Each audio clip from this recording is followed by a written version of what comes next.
Hello, everybody, and welcome back to Debate Hub. I am Chesh, your master debater, and I am here. We've got Sly, we've got Bearded Heretic, and we got Godless Scummer, except we do not have Sly because he's busy futzing with his stuff.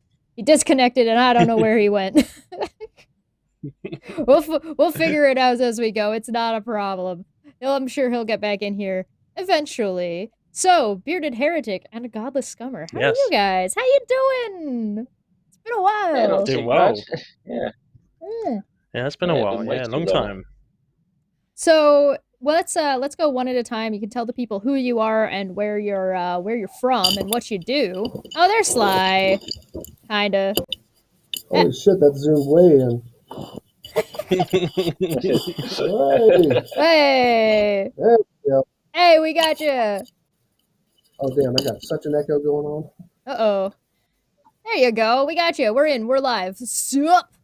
So, Godless Scummer, why don't we start with you? We'll go to Bearded Heretic, and then we'll get to Sly.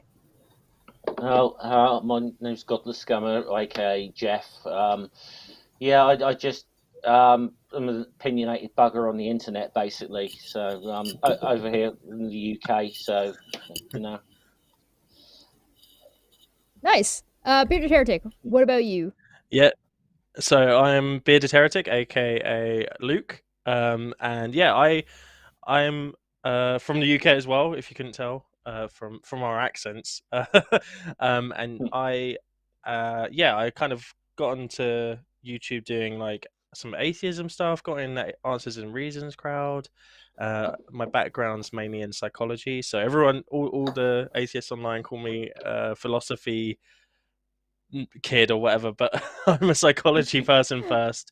So yeah, I work in mental health, and yeah, it's good to be here. I'm an atheist. It's Atheist Anonymous, yeah. That's what we're here for. Yeah. This is our new call-in show. Hi, Bearded. How you doing, Sly? Who are you? What do you do? Salutations. Well, I'm an IT guy, veteran, et cetera, et cetera, et cetera. Born New Yorker, living in Germany, whatever you want to go through all that.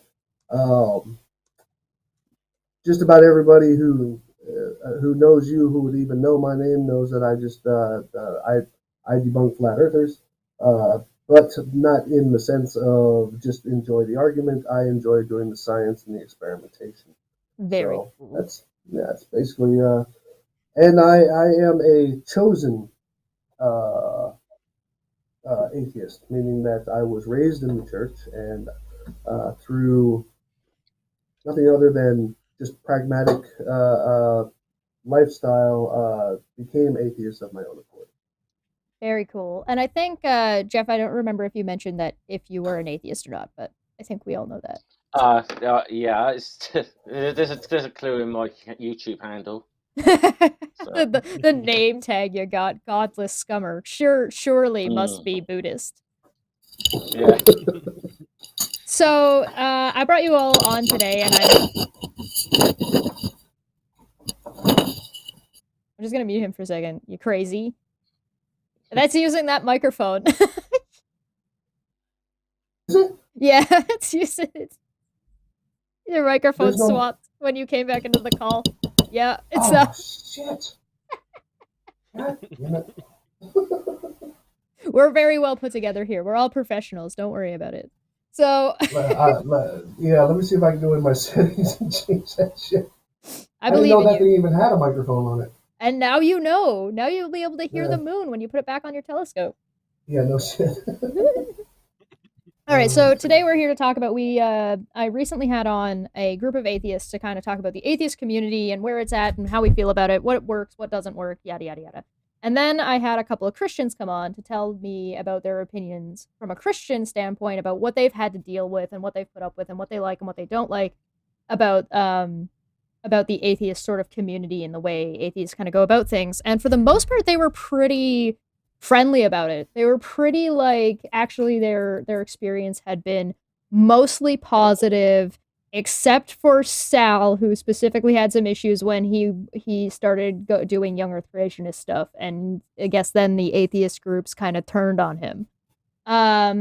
Now, I had asked everybody in here to skim that video a little bit and kind of give me their thoughts in sort of a rebuttal-esque style what you guys How's it sound? sort of thought about that. No, that's the same one. What? It's the same microphone. Mm-hmm. You don't believe me? No, I don't believe No? Well, it. that's fair. Let's start with Bearded Heretic, then we'll go to Godless Scummer, then we'll give Sly some time to futz with his microphone. Yeah, so I mean, I watched the whole thing, and it was a very good discussion. I'm not sure how much there is to rebut, to be honest. There was a lot of stuff that I agreed with them, especially stuff around there being good support for Cindy. I thought that, I kind of have observed that. And then also like the kind of the duality of the atheist community, I think came across really well in what they were discussing. I think the main thing that I had that I probably disagreed with was, I think that maybe because they're not in the community, they're seeing it from a kind of like an outside lens. They don't see the horrific infighting that there is throughout the community, and I think that maybe it was quite interesting for me, because as I was kind of observing or listening in, I was kind of like, wow, maybe even the atheists that are very anti-theist, like against theism, maybe they're targeting other atheists more as well. Because initially I thought it was just kind of like, Answers and Reason and us lot kind of criticizing atheists and that being a little pocket, but maybe there is like maybe they're kind of fighting more atheists than they are theists as well. I don't know, but I thought that was quite interesting that they found it most supporting. But it was really good chat. Yeah, there's a couple of interesting political points that were raised that I was I was like, ooh. I was driving along. I was like, ooh. So, spicy. Yeah. What do you think? Yeah, Godless exactly. Scummer? Yeah, I pretty much agree with what Luke said. So there wasn't a massive amount to really rebut in that at all. I could certainly believe a lot of people turning on Sal when it went to young Earth creationism. I can totally believe that.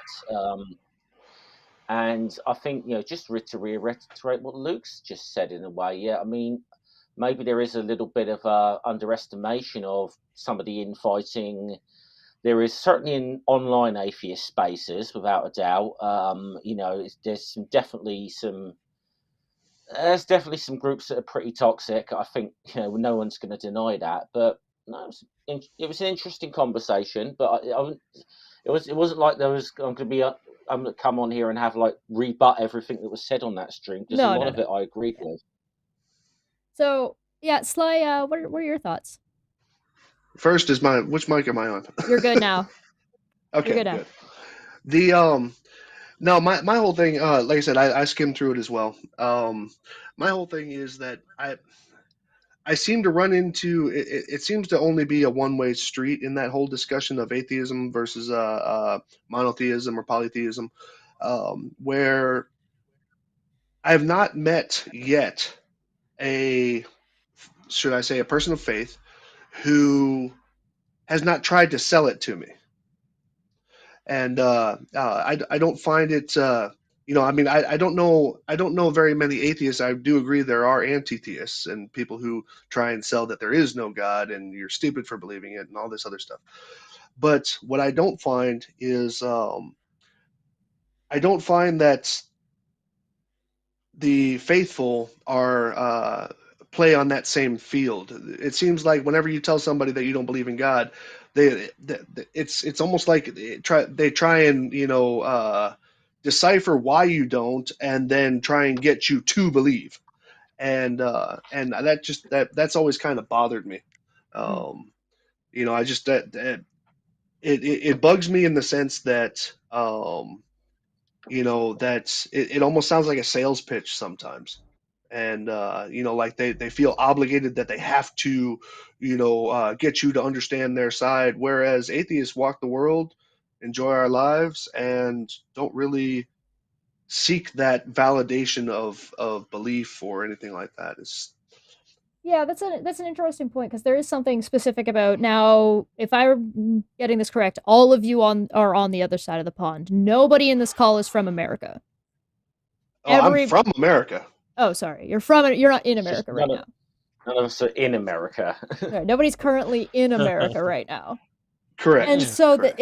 it kind of gives us a really interesting different style, because I find that where I'm from, because I'm Canadian, I find religious people are far less openly put, or like pressure, like that they don't, it doesn't permeate our politics in the same way. It doesn't permeate like my day-to-day life. If I'm like going out, there's very rarely, there's no billboards except for like the rare occasion that are like Jesus saves, but you kind of have to get out in the boons to get to find those signs. And then like over in the UK, I imagine it's also, or and as well over pond, it's a lot different. Yeah, I'm seeing Jesus commercials during live streams of football games. And I'm just like, really? I mean, really?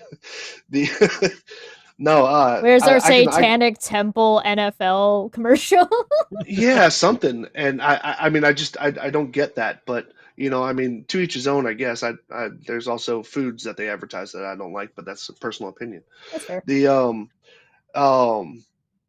I could say that here in Germany, because I've been living here for quite some time, religion is part of the politics, as in it's not that it drives it, it's more of it's just another category that belongs to it. What do you call it? There is a church tax here in Germany, which you can elect out of. But if you elect out of, then you can't get married in a church and a couple other little drawbacks. I guess you gotta, if you don't put in, you don't get out.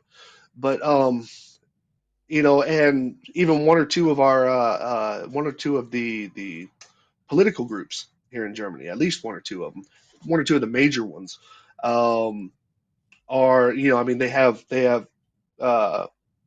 Christian like in their name, and Right.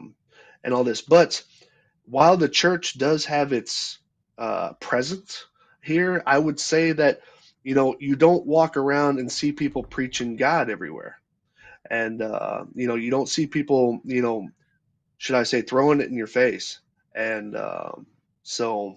I don't know. I can only speak for Germany. I can't speak obviously for the UK because I've literally never been there. Yeah. Well, yeah. I mean, the UK is, I think, probably very similar to Germany in a lot of respects, in the sense that we have a church, a state church, with the Church of England, which the now king, have to get used to saying that still. The king is the head of, and obviously he's also a head of state.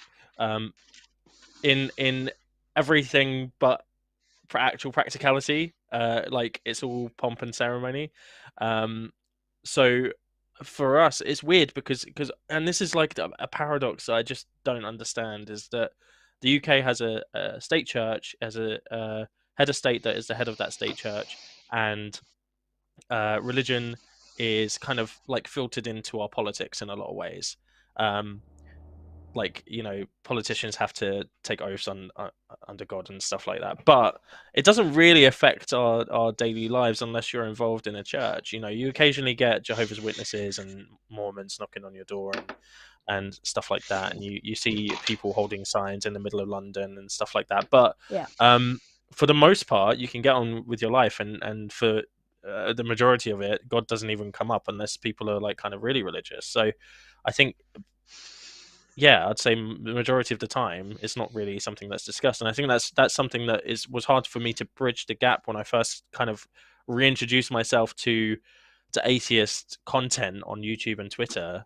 I was like, wow, these atheists from America are really angry, and they're really like anti-religion and aggressive, and once I heard some of their experiences about, especially like in the southern states, about leaving it, I was like, okay, I understand why they're like that, but they're I think it narrows their worldview a lot in terms of like they kind of like generalize their experience to the entire world, and it's not like that in especially I think in Western Europe, like like Germany, France, the UK. It's not like that here. So, and I think that causes a rift between our brand of atheists and then the atheists that we kind of communicate with from the States.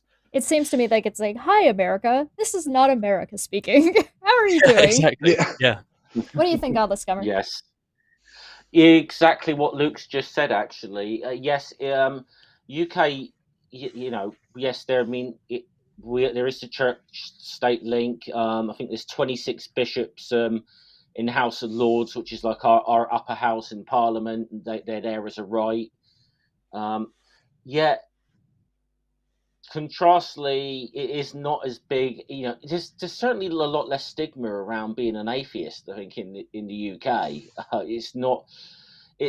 It's not something that you're not going to be discriminated against for being an atheist and so on. I mean, it's not to say that there aren't isn't a need of sort of atheist groups or communities in the UK for people who are coming out or whatever and do lose their families. I mean, we certainly know people that's happened to within that were left Islam, for example, in the UK. Ouch.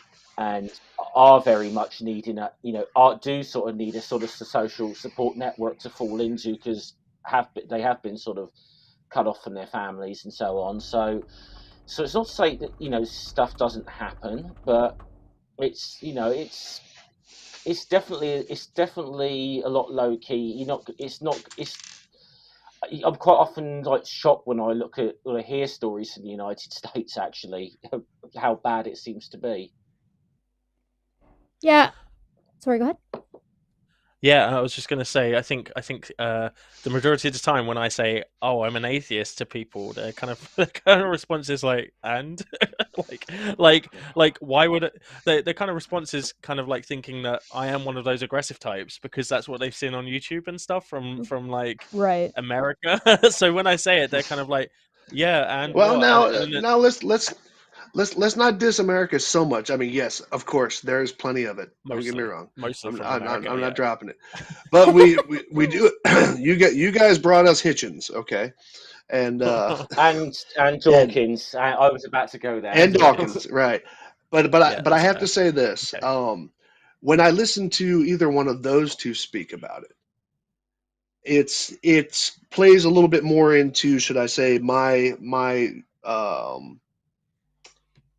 thoughts on atheism versus religion, where it's a lot more about, it's not just my team versus your team. It's here's the reasons why, and that's what I like about that.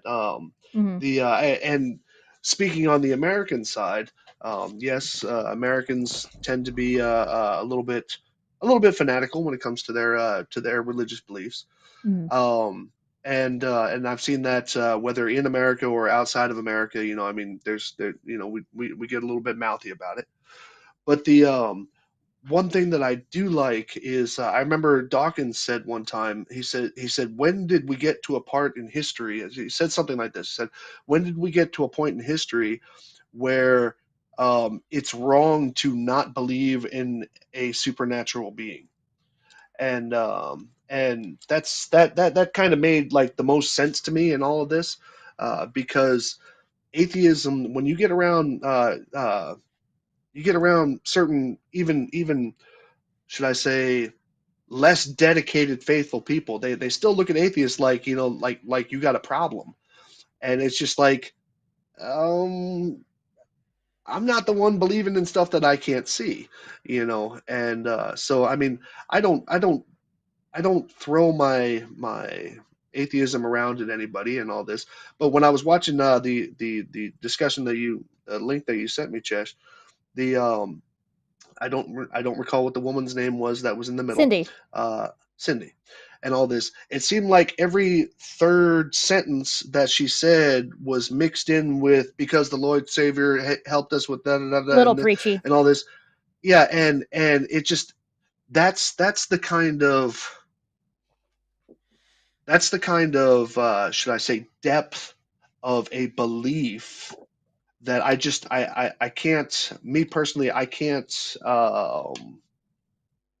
abide. I don't know what it's like to be I don't know what it's like to be there. Oh. I don't know what it's like to be in the sense where even my own rationale has to be mixed with a twist of Jesus and a little bit of gospel. I mean, I don't know how that life looks. I don't know how that becomes part of your thought process, because I mean, I've never had a problem with religious people. I grew up in the church. I became atheist of my own free will.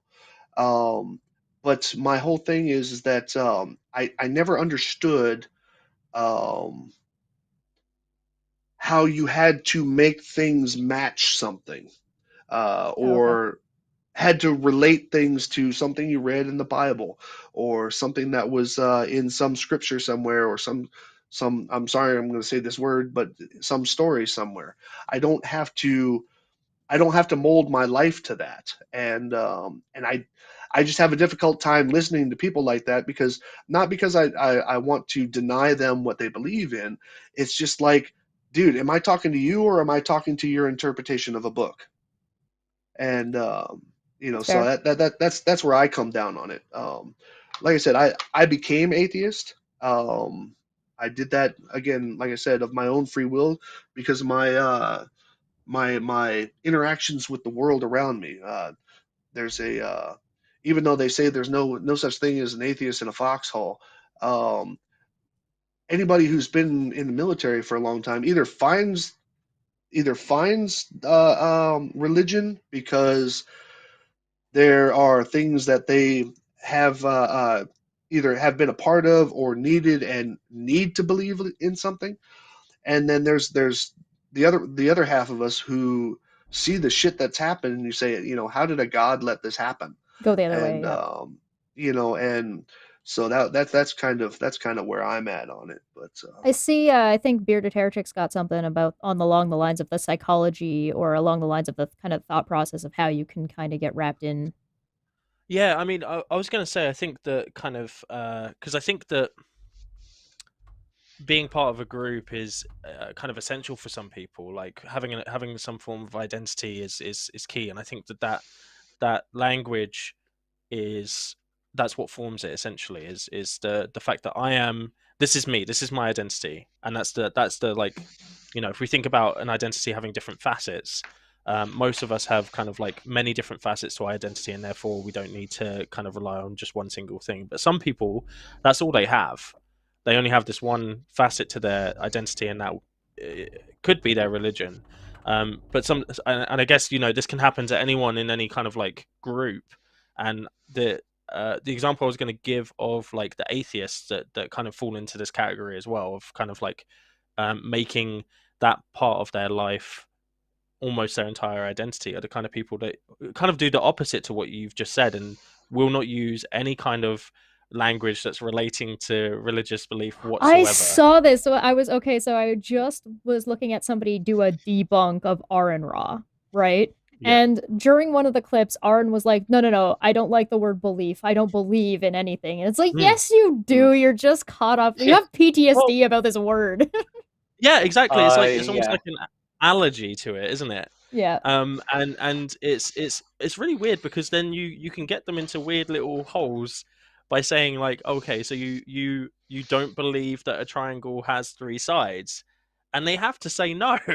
they have to say no, I don't believe that. The other one is like, if someone sneezes and you say bless you, and they say, oh, don't say bless you to me, because that's I'm that's an religious atheist. language. Nothing And it's happens when like, you die. That's an yeah, old Dane Cook yeah, joke. yeah, and it's Oh, the scummer, you got something? I was called an undercover Christian by someone, but just for suggesting that perhaps we may not want to treat the word belief as a dirty word. Oh. That's I'm not a real atheist. I'm an undercover Christian now, but just suggesting that. We're all undercover Christians because none of us are currently sitting in America, obviously. Right, we're all closet Christians. Mm-hmm. So I was wondering, because we did cover something in that previous video where he talked about sort of the way the atheist community reacts to specific things. So if somebody I do think there's like an evangelical side of the atheist community. I don't think it's very. What rapture are we on by now? Oh, I don't know. 17 probably. Something like that. Yeah, I mean, there's been more raptures than Bond movies. I mean, come on. Oh, that's a lot. There's I think there's an evangelical side of the sort of the atheist movement, particularly in America. But I think we can give America a little bit of leeway because a lot of the anti-theist atheist conduct over there is counterculture. Because the Christianity there or the religiosity there is so high, the atheists need to be at that level to make any kind of change in the first place. Yeah, absolutely, and I think I guess the problem comes in when because America, I don't know if America or Americans realize this, but American culture influences British culture like quite considerably. A lot of the media we consume is American. We can have a lot of British media as well, but like a lot of the movies are Hollywood movies, and the TV shows are American funded. I'm sorry, I TV loved shows. IT Crowd, but Yeah, we have a lot of good comedies. I have to say that. Then you've stolen, which is now. Let's not get Big Bang versus IT Crowd. Come on now. No. But I think that there is actually a growing population of atheists in the UK that are like those kind of like very strong, kind of more anti-theist, like against the idea of theism. I think that's kind of like something that's like when I meet someone who self-identifies as an atheist, they have all of those kind of arguments. They'll be the ones that say kind of like I don't believe in anything and stuff. It's really interesting, and not something I'm very happy about. because as I think Godless Scummer and I have said, it's not as big a deal here, the religion stuff. Some people are in really kind of like culty kind of religions, and some people are in like heavily religious here, but it's the vast majority of people, I think, is just like kind of just pottering along and doing their own thing. The most religious religious adjacent or like involved in activism that I think I've seen recently in Canada was the truckers and the COVID truckers. Because like a lot of that had to do with like, although it wasn't directly about protesting a religious type thing, like it wasn't like an abortion protest, but it very much came from like this religious seed that was germinating in America that managed to spread its way up into Canada because it was truckers who go back and forth, right? Right. Well, to touch on something that he said a little earlier, I strongly believe, and only because of the fact that I've actually experienced it. I strongly believe that more than anything, regardless of whatever message and whatever, how do I put it?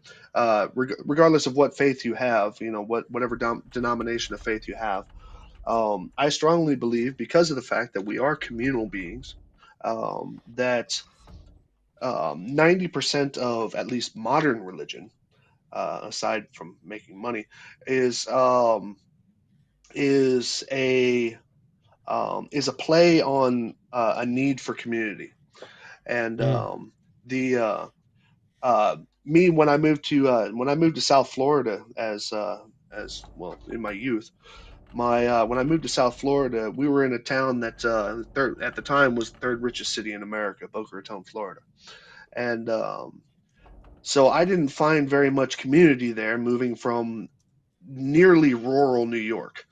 And there was, the social structure was just completely different. I grew up next to a swamp, and and we climbed trees, and we made forts and camped out under the stars. And then I moved down to South Florida, and it's all about whose dad's got the most money. And so there was a disconnect for myself and my brother. Culture shock. Yeah, well, I mean, and it really was. I mean, it was a terrible culture shock. And we found ourselves, more than what we were in New York, we found ourselves needing the church. And so in needing the church, because of the fact that we needed some kind of community that at least appeared on the face of it to be on equal ground. And and I also had another experience where I mean, in the middle of my service, in the Army, I had a preacher who wanted to, and I don't say preacher as a negative term. I don't know what the correct term is anymore. But I had a preacher who wanted to say a prayer for me. Actually put his hand on my head and said a prayer for me and all this other stuff. And it was a really positive thing. And I remember feeling quite emotional about it because of the fact that it was during one of those trying times that I had in my life where there's there's a lot of things that the people around you don't get when you're in the service. There's a lot of things that civilians don't understand about serving in the military, and some of the things that you have to go through. And I'm not talking about war stuff or anything. I'm talking about just kind of like the mental and emotional sacrifices that you have to make just being as part of the military, and having a preacher basically say a prayer for me and tell me that everything's going to be all right, and God loves you, and this and that and this and that, and all this other stuff. I mean, it was something I needed to hear at that time. And it genuinely made me feel better. But at the same time, I think that was also the very same moment as I walked away from that, that I realized exactly what religion is, at least in the practical sense, which is it is community. It's not necessarily God. It's not necessarily Jesus. We know all the stories, but it's more of a, as George Carlin liked to say, it's a place where we all meet on Sunday to compare clothing. Hey, listen, I'd be down and for that. Can we just have that? We don't need the Yeah, religious God part. Can we just like all show up dressed in like whatever we feel like we want to show off that day, and everybody just compliments Yeah. each other, even if and then goes home and shit talks the other people? right. Did you And, see what she but, was wearing today? Well, I mean, but that is essentially what happens every time you go to church. Did you see so and so? And remember that story about da da da da da da?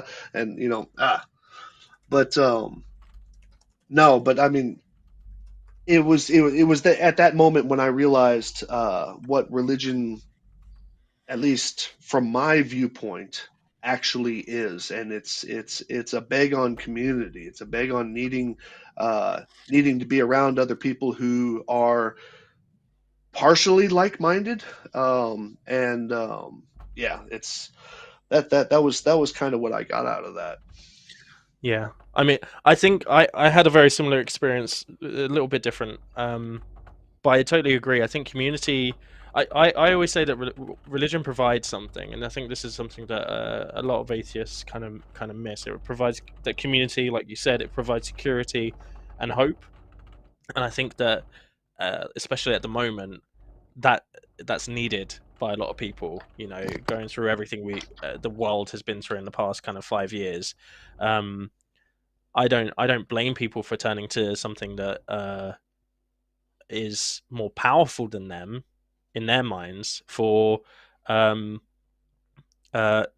receive that kind of feeling and to join in with people that are experiencing the same kind of things as that. So, and I think the problem with the atheist community is that it doesn't fill that hole. When you have a large group of people saying that, I can make such a political the atheist statement right now, but keep going. Yeah, the atheist community doesn't exist, or it's only about one thing and nothing else, and there's nothing else that we can add. And I'm not talking about atheism plus. I'm just talking about atheists realizing that the religion has a purpose. Otherwise, people wouldn't engage in it, and then trying to replicate that and I think secular humanism attempted this but failed. And trying to replicate that to a certain extent. Not every conversation atheists have together needs to be one about how religion isn't true, right? Like you can talk about other things, and then yeah, but like the other part of that is like I really kind of my atheism kind of really got cemented into me when my dad passed away, and I guess what happened with me was like I kind of like I was kind of a bit agnostic before, and I felt like I had to make a choice then because defining moment for whatever reason. Yeah, exactly, because it was like too much to be like, oh, he might be there but he's not there. I had to make a choice at that point. But I'd made that choice already, and then I was walking down the street, and like some students from the university I was at kind of stopped me and was like, "Oh, you know, we're Christians," and it was a bit weird, but she was like, "Oh, I feel like you're in pain, and I was wondering if I could pray for you." It was a bit cringy, but also like actually My it felt spidey like senses are going off. they they said, "Can we pray for you?" I explained what, you know, that I was, because I was like emotionally hurt essentially, and then they said, "Can we pray for you?" And then they said a really nice prayer, and it did make me feel better, because I felt like someone cared about me at that point. You know, I was feeling a Right. bit dismal. Someone cared Yeah. about me, and I think that's the thing that religion brings, and that's what's needed by people. You know, you need to be able to go somewhere and have people. You know, people make jokes about like prayers over the internet, right? It's like bare minimum, and I agree with that. It's bare minimum, but sometimes someone just wants to go on and say, "I'm having a crap day. Can you guys think about me for a bit and send me your well wishes?" Hmm. And them just knowing that there are other people saying, "I hope you're okay," whatever it is, that makes people feel better. That's enough. Yeah. And I think that that's just complete. I feel like a lot of atheists just want us to be robots that just don't experience emotions, don't experience um, engagement with other people. I call it spirituality, but I'm not talking about spirituality in like a supernatural sense. I just mean like a connection with other people, like that kind of like. Yeah. And that's our psychology. That's how we're built. Like, there's no getting away from that. If you try and shut your emotions off, you're just going to traumatize yourselves with the. It's with just the a question with the of life. who you let hold the wheel.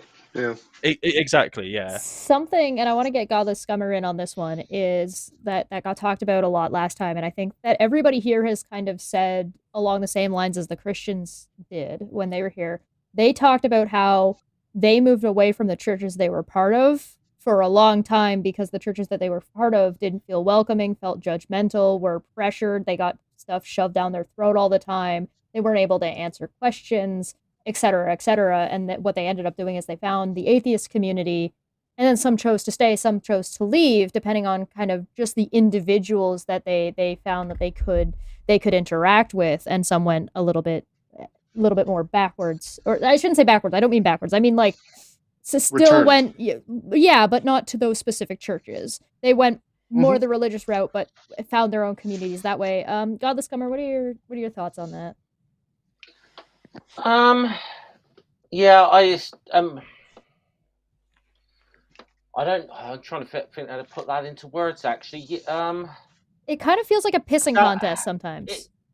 It's yes, definitely. I was just recalling in a sense about people leaving like their communities or whatever because of the way they've been treated. It certainly reigns a little true. Happened something with my grandmother who left the church that she went to for years because of just the abysmal way that the pastor there treated her.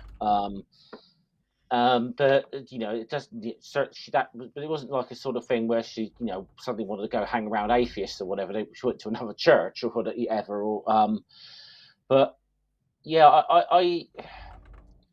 I see that. I mean, I think one of the things I think was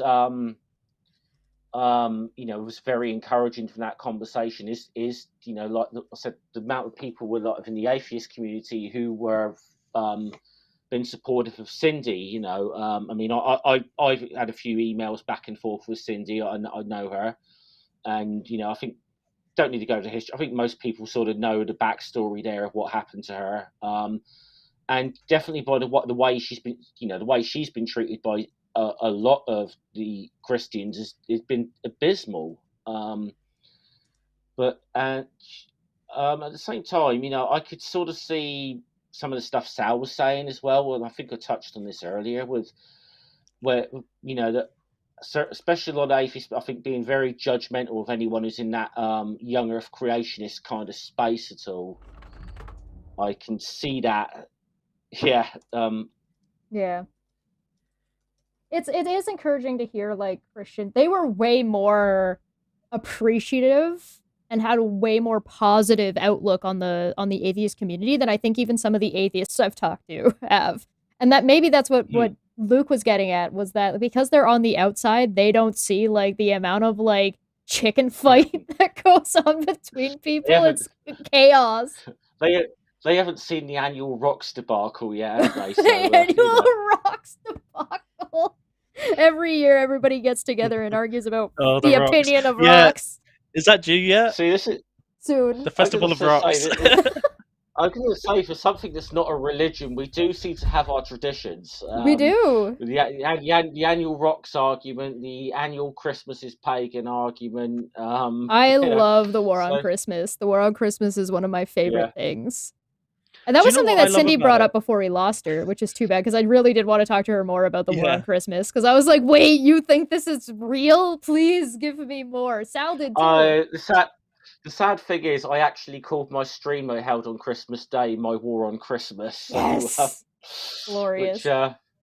Which I was really challenging the atheist community to step up to the plate, because I feel like I've gone above and beyond this year, and the rest of them haven't. I mean, you know.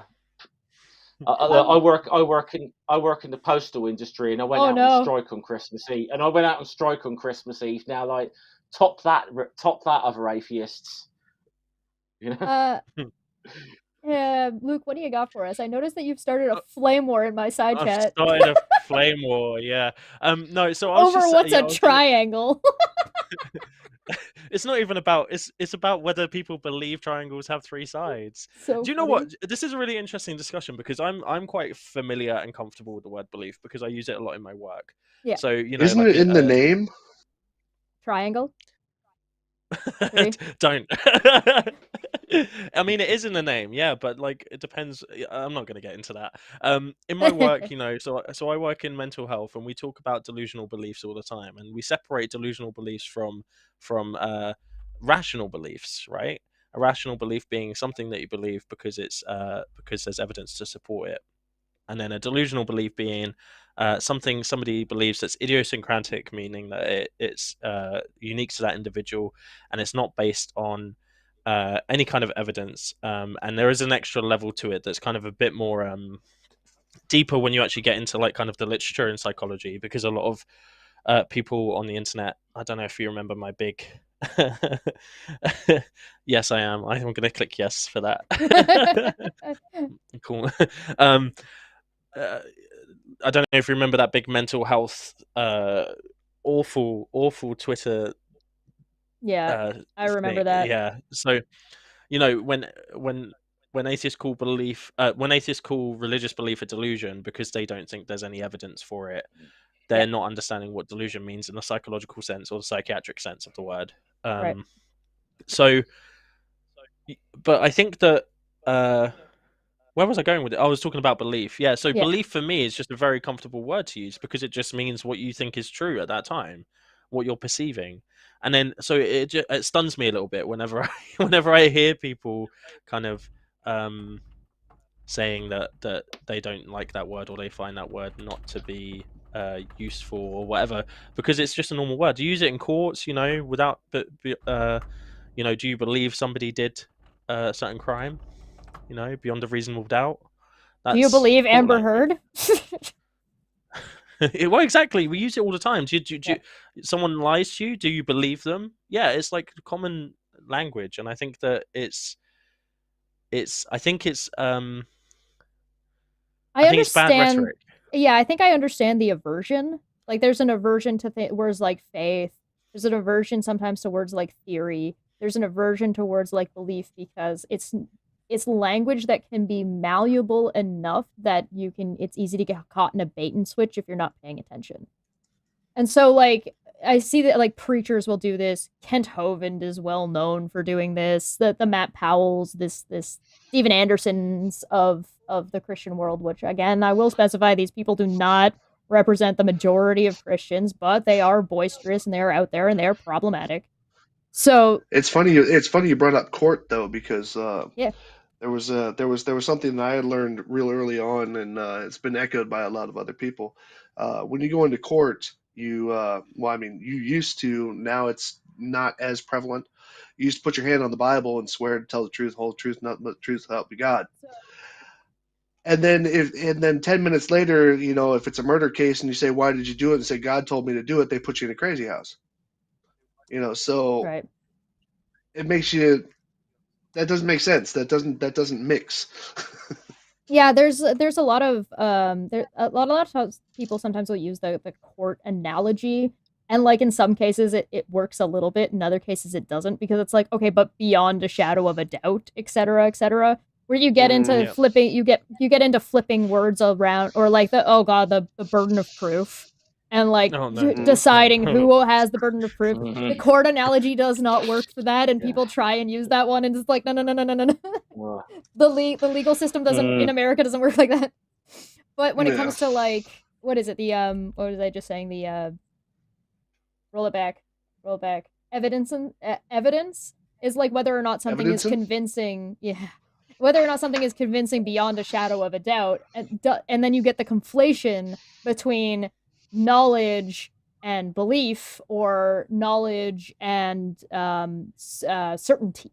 I find that one gets mixed up all the time. Well, and I think the thing with evidence as well is like, because I ask this question to people on Twitter as well when they say that there's no evidence for religion, Sure, there is. and I say to them, okay, so imagine you're someone's murdered, and their neighbor says that they saw them, goes to the police and says that they saw them kill that person.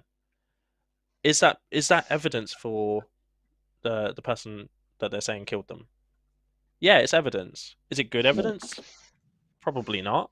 It's not But enough it's evidence nonetheless. Yeah. It's not enough evidence, but the thing is, the interesting thing is that there's a disparity between how the courts. So atheists love, and I say atheists like I'm not one of them. I am, obviously, but atheists love a court analogy. They absolutely love it because they see the courts as the epitome of like investigation and deciphering what's real and what's not real, essentially, and making decisions. I think if you actually delve into that, I don't think most of them actually believe that. No, well, that's but it's kind of like that's the image that's of a court, right? Yeah. And then, but the thing is with court analogies is that if you're going to use them and you're going to use them literally, not just like as a metaphor for something, you're going to say this is a rule that we stick by because it happens in a court. Then you have to open that up to all the other rules a court uses, right? So if someone says then, okay, well, is eyewitness testimony a valid source of evidence for God? They'll say no, it's not. But eyewitness testimony is one of the most valid sources of evidence in courts because usually it's all they have. Right. So there's a disparity. So I think that it's not very well thought out, and I think it's what it is it's repetition from thought leaders. You get these big thought leaders, they say something and people take it, and they don't really take the time to break it down. They take the bite and they run with it. Yeah, exactly. Rather than trying to disassemble the thought and then and that's bad. Everyone claims to be a good skeptic. That's bad skepticism. Right. If you just hear something and then repeat it, that's not actually digging deeper into what they're saying and seeing whether they're right or not. There's a Twitwit in the chat had asked who gets to create, and I think they mean define, the evidence. And I think that that's something that the atheist community does struggle with, about being consistent about what is and is not evidence. And so I can kind of understand when the religious people who they're talking to start getting frustrated because it's like you're not being consistent. I mean, I touched on it. I'm trying to think. I was thinking it might have been on my channel the other day, and I was trying to remember who it was I was talking to actually. But link in the description. Yeah, but I'm trying to remember who it was I was talking to. But I had this. We briefly touched on this thing about what is evidence or whatever. And there's definitely obviously a tendency towards sort of scientific, more a forensic style of evidence or whatever. With especially when say there's no scientific evidence for God. Yeah, okay, I totally accept that. I accept that there isn't. That's but it's also something that is untestable. So that things like I said, personal testimony, whatever it be, whatever. I've always sort of cautioned people not to say outright there's no evidence. I mean, I'm easy to say there's no evidence that convinces me of God's existence is just the way I tend to go with that personally. But I find you run into this problem where if you say you're looking for scientific evidence of God, you run into this problem where if God is outside of the bounds of our general physical universe, you're dealing with something that science, as it is stands now, doesn't delve into at all. That's just not what science does. Yeah, and I think there's a big issue there with kind of like empiricism in general, because there's a different standard for I think people that claim only to believe empirical data, one, falling short of the holes that science has with the restrictions in the research methods. Yep. And then two, they're also not accepting the fact that they do believe things without empirical evidence in the rest of their lives. It's so weird hill to die on. It's just a really weird hill to die on that doesn't really make any sense. There's just really too much going on there, because I try and stay away from unless somebody pushes me to it. I try and stay away from the whole prove God thing. Yeah. Only because, number one, look, we base science right now on things that are theoretical, that we know will never be proven. And things like Big Bang Theory. We know that we are never going to go back in time and actually see the Big Bang happen. It's just never going to happen. Mm-hmm. So it's based on theory. So in that, creation theory is also that. And I've also been approached with very compelling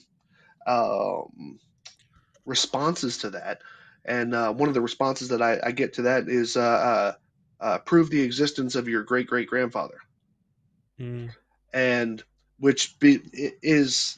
it almost sounds silly and stuff. I mean, because obviously I became, so therefore there had to be a great great grandfather. But the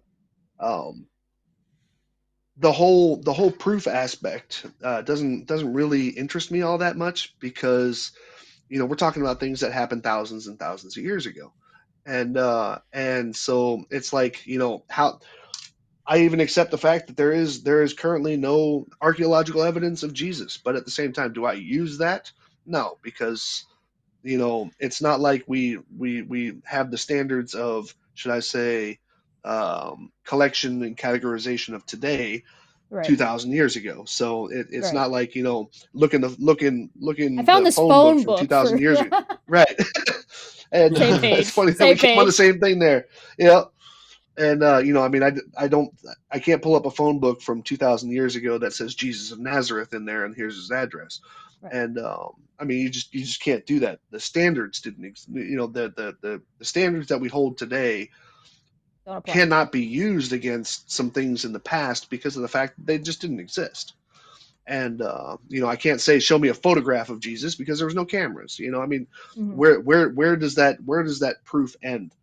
And so my whole thing is, I became atheist because of the principles of what are taught in religion versus the things that are that I have experienced in my own life.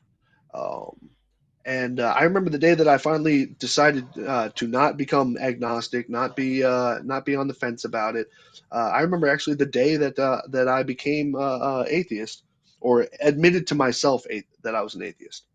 And I was in a watchtower in Bosnia, standing there talking with another guy who was in my unit, and we were sitting there talking about, because we would get these briefings all the time of stuff that was found in Bosnia during the wars that were going on there, and if anybody's never read up on them, I mean, they don't get a lot of popularity and they don't get a lot of press, like World War II or something like that. But if you want to read about some downright dirty shit, read up on the wars that happened in Bosnia and Kosovo and all that. And I guess where it finally hit me was when I sat there and I said, there's all these principles of God and stuff like that. God loves you, God this, God that. And there's all these structured and also punitive structures inside of most religions. Theology. And yeah, and one thing that really kind of bugged me, I was just like, I'm thinking about all this, and a lot of it was nationalism, a lot of it was religious based, that was going on in Kosovo and Bosnia. And what I don't, the part that I didn't get is, okay, Lot's wife turned around and looked at a city that God destroyed and was turned into a pillar of salt, essentially killed for looking. Okay, whatever horrid thing that was to look at the destruction of a city. Which it seems to me, honestly, if you were trying to make a point, you would want everybody to see the point. But the part that I had the problem with is like 2 weeks earlier, to this discussion that I had with this guy in a watchtower. We had gone on what we used to call a peasant patrol, which was basically it's nothing more than a show of force. We get a whole bunch of people in convoys, and we go driving around town just to make sure that we know, just so bad guys or bad doers know that the military's in town, and what do you call it? To kind of keep about yourself. We're trying to put things back together here, and we ended up getting called over. There was about 3 different things that happened on this one trip, and that one peasant patrol just changed my life forever. But one of the things that we noticed is there was a house behind a bread factory, and we were trying to find out if they could supply power to.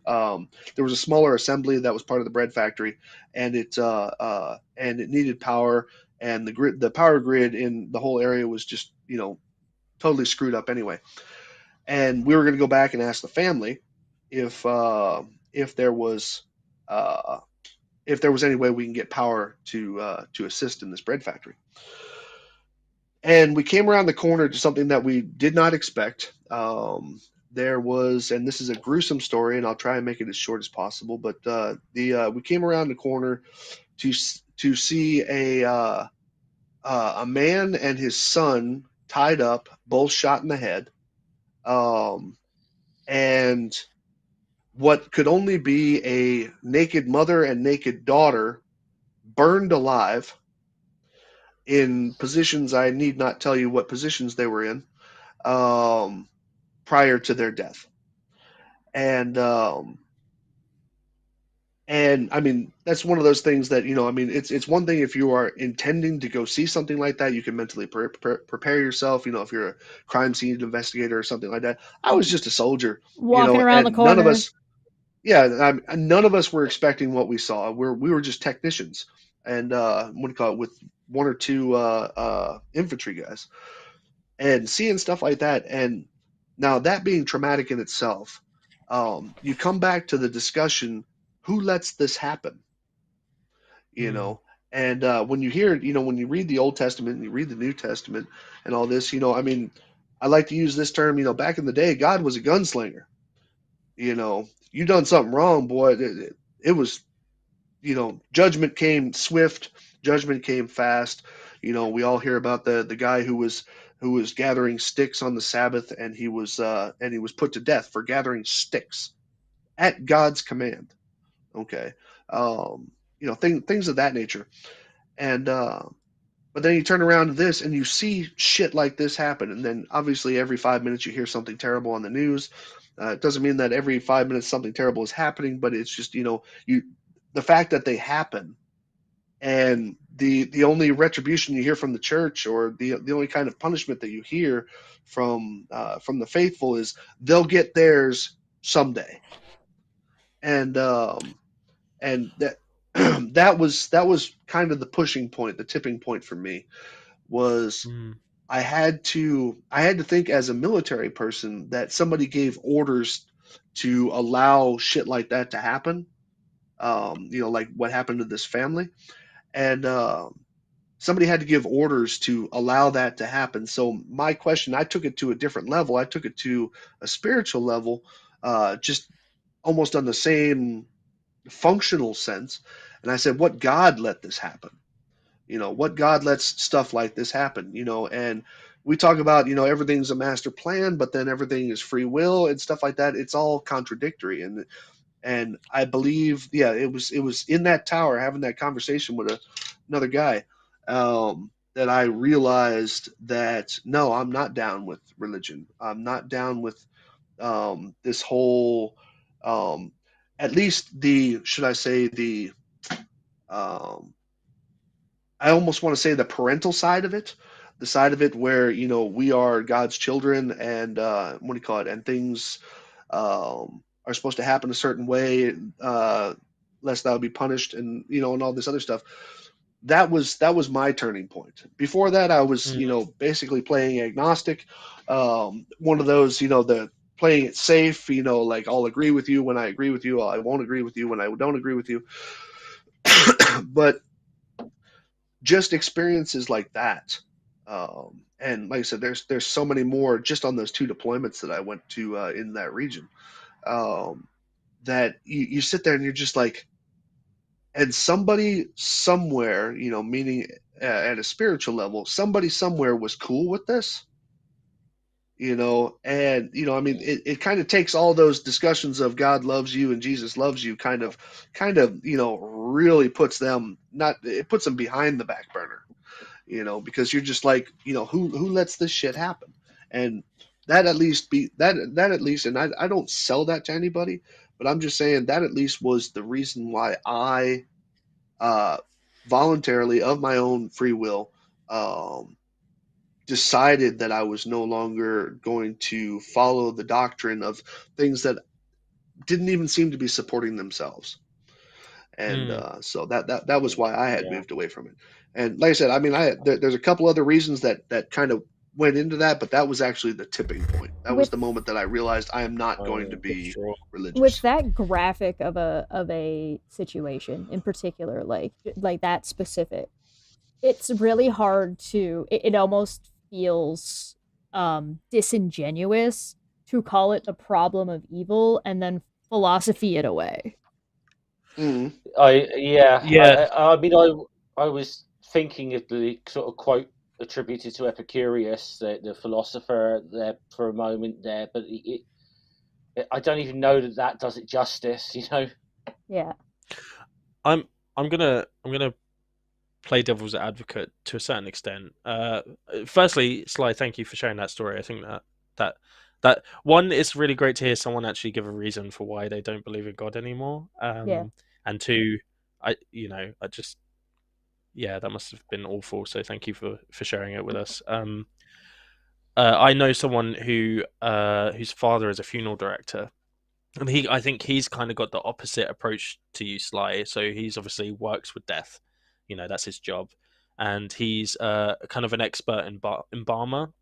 And one of the things that he had to do was go over to, and it's not I guess it's not person on person, like kind of evil act. It's more of a massive tragedy. So you remember the tsunami, I think in 2008 that hit Thailand, was it?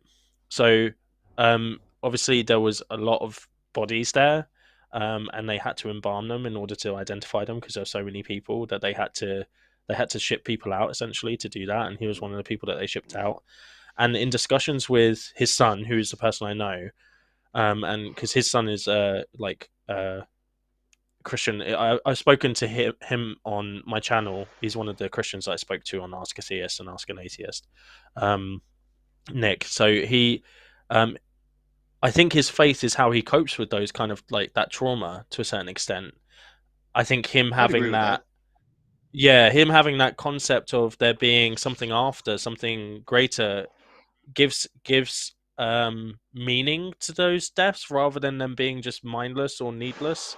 And so I think the pendulum can swing either way in those situations, in terms of either it cements someone's deism because that's the only way that they can cope with that trauma, or it swings the other way and people completely kind of go like yourself, Sly, I guess, go say this cannot be the work of someone or something that loves us.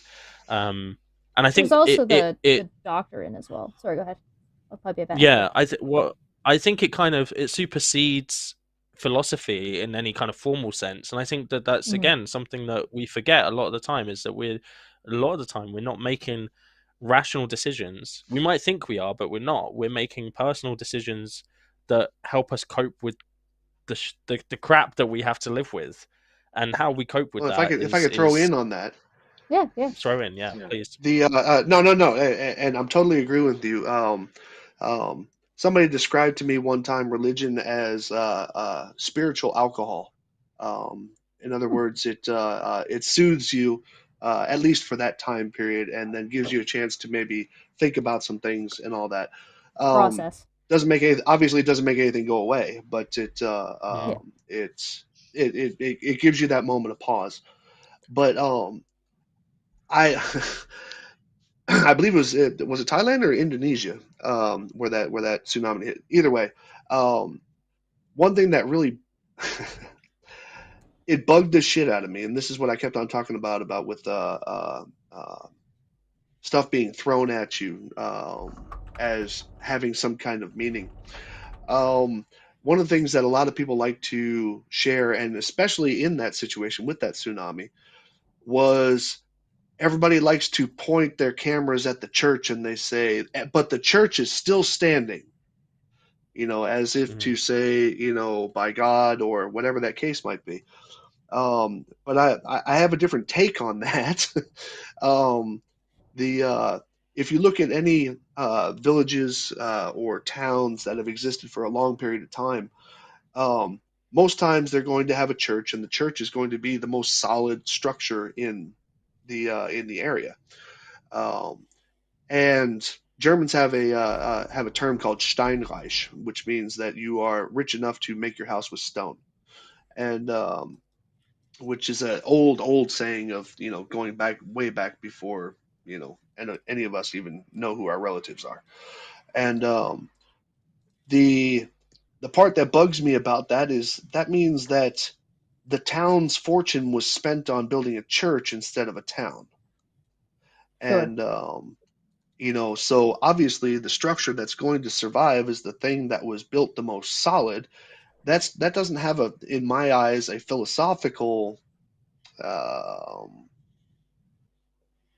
foundation to it. It has more of a we're paying more attention to a house of worship, which in my mind, I'm sorry, I think Dolly Parton said it in the movie. She goes, "God don't care where you go as long as you show up." Yeah.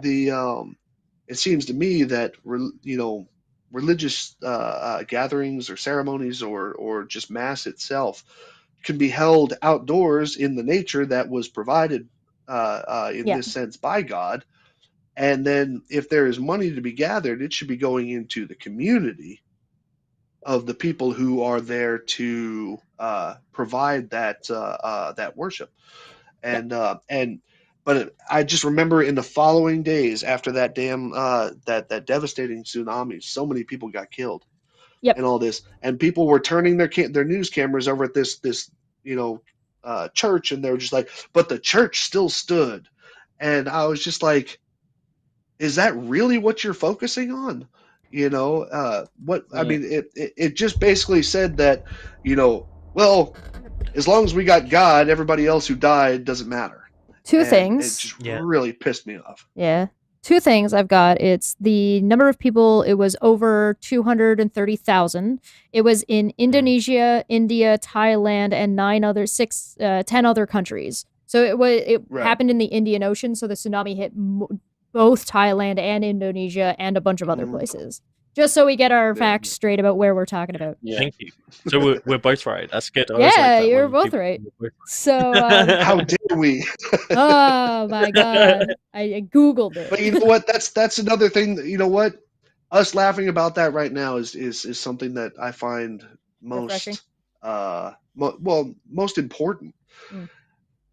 I always see a lot of religions, and they can't agree on anything, and they actually staunchly refuse to agree on certain things, and whereas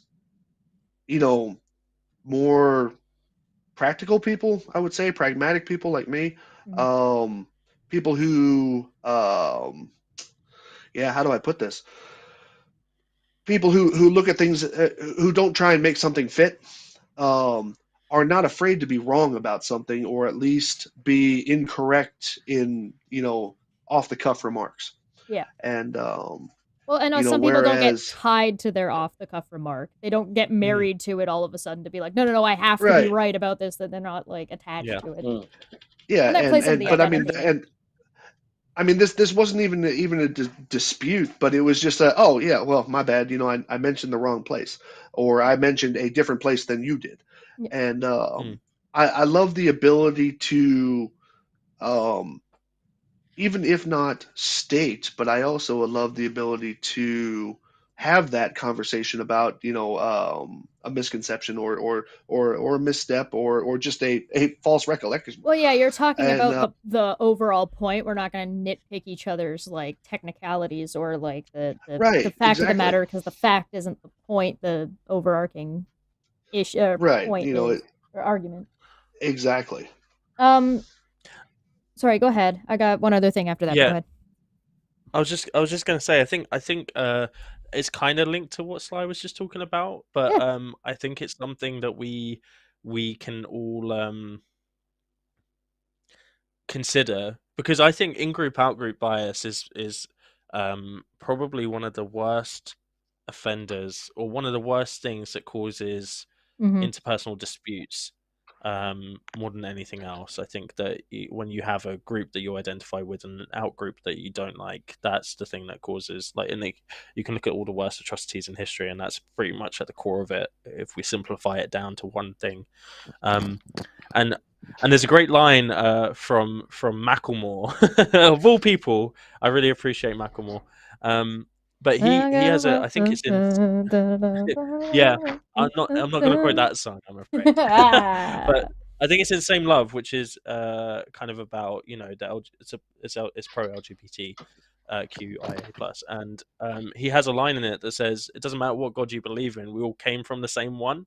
And I'm like, that makes perfect sense. Like even if you don't believe in a God, I guess that's, that takes it off the table. But every religious person who believes in a God, it doesn't matter whether someone else believes in a different God, you still believe that your God created that person. Right? So, and it's like that attempt to unify us as a like a collective, like we have differences, but we should also be unified as like we're people, and we should treat other people the same way. And I think that's missed a lot of the time when we're interacting with people we don't agree with. We see them as an out group. It's like the first thing we should see them as is as a person, and then we should see them as the thing we disagree with, and then you're allowing yourself to have something that you relate to with that person. You potentially start running into the paradox of tolerance, and then you kind of have to start drawing lines and making decisions. Well, I think that after it's you acknowledge that, like I think even if we consider people that have done bad things, for instance, it doesn't. Sure. There's obviously a scale of how bad things are. My master's degree was in forensic psychology, so I have an understanding of the psychology of criminal behavior or whatever. And in order to have done that degree, I had to believe that people that have done bad things could be rehabilitated to not do bad things in the future. That they have some level of redemption in them. Because if you don't believe that, you can't do a degree that's about therapy for people that have offended, right? You just can't. So for me, it's kind of like there are things that if someone's too dangerous or is there is not able to kind of take on board the therapy for whatever reason, then they shouldn't have access to society. It should only be when they're safe that they have access to society. But at that point, we need to be. And I don't know why. How do we get? The tolerance thing. Yep.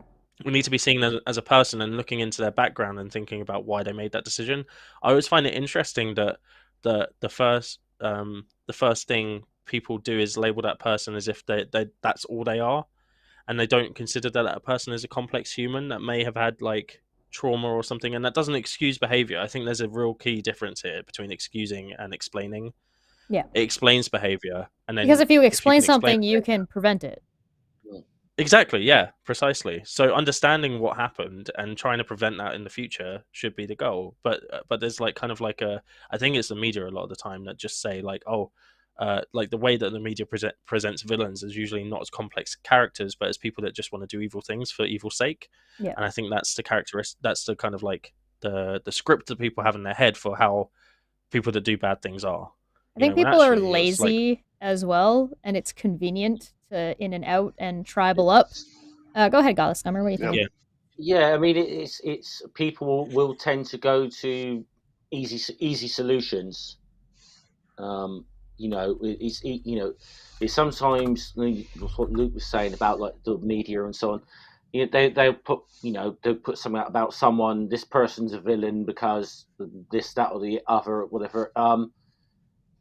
It offers it offers something that's very just some easy answers that don't really require a lot of thought or analysis, and sometimes it's just very easy for people. And I think we've all sometimes been guilty of it. I know I have been. I think we've all been guilty of just looking for very simple, easy answers for stuff that sometimes is more complex than we initially give it credit for. I've seen enough times, and I was agreeing with you. I just didn't have my mic on. I saw how many times do you see a news report about some crime that just took place, and they're searching for this guy and all this other stuff. It's a crime that hasn't even been tried really yet. officially tried. Yeah, and this guy's already being portrayed as a criminal. But here's what you always see, right? You always see now. Let's say that in the tragic case of somebody being shot, okay, and they think it was this other guy, and and they think that it was this other guy, and the pictures that they put up on the news, the guy who got killed, it's always his prom picture or his high school picture, where he's like the picture of happiness, the American dream, and all this other stuff. And then the other dude, they find some picture where I don't know, it looks like he's taking a shit. He's just like it looked like he's evil incarnate, or he's holding a weapon, and or something like that. But they don't even know. They just know that the police said that they're searching for a guy and all this. Do they know? I mean, and I mean, don't get me wrong, there are some cut and dry cases where they actually know who it was and all this other stuff. But even then, they already put the feeler out trying to influence people's decisions without even knowing anything about what happened.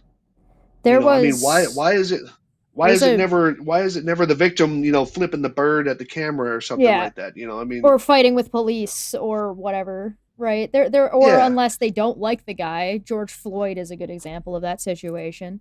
Where they go the other way and they try to paint the villain or the victim as the villain because it's the police who are the aggressors in that situation, or the criminals in that situation.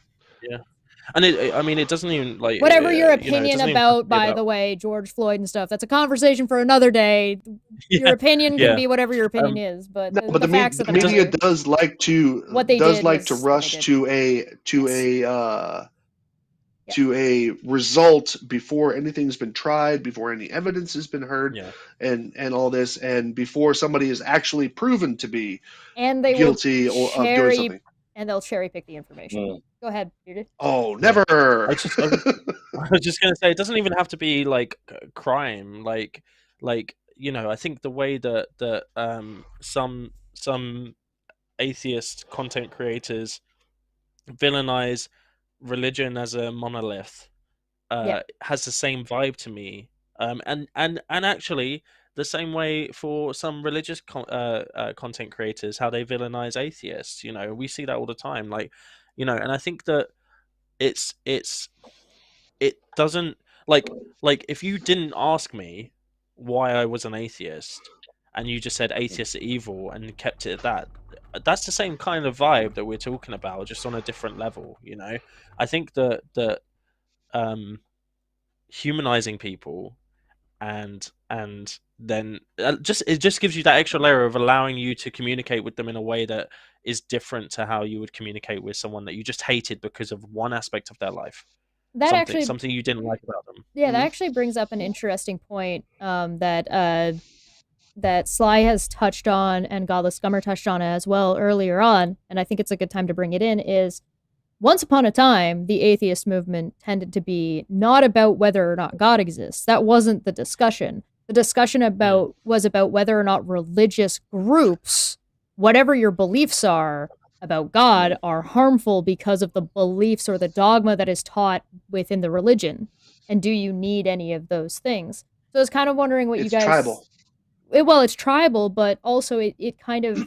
The discussion about whether or not a god exists somewhere, about whether or not it is a particular god or not, seems to me to be taking what I would say is too much of a front stage, when what people really ought to be discussing, the pragmatic thing that people ought to be discussing is this religion harming people in one way or another, and can we prevent that? Because do atheists really care if somebody personally believes in a god if they're not out protesting LGBTQ plus people's getting married?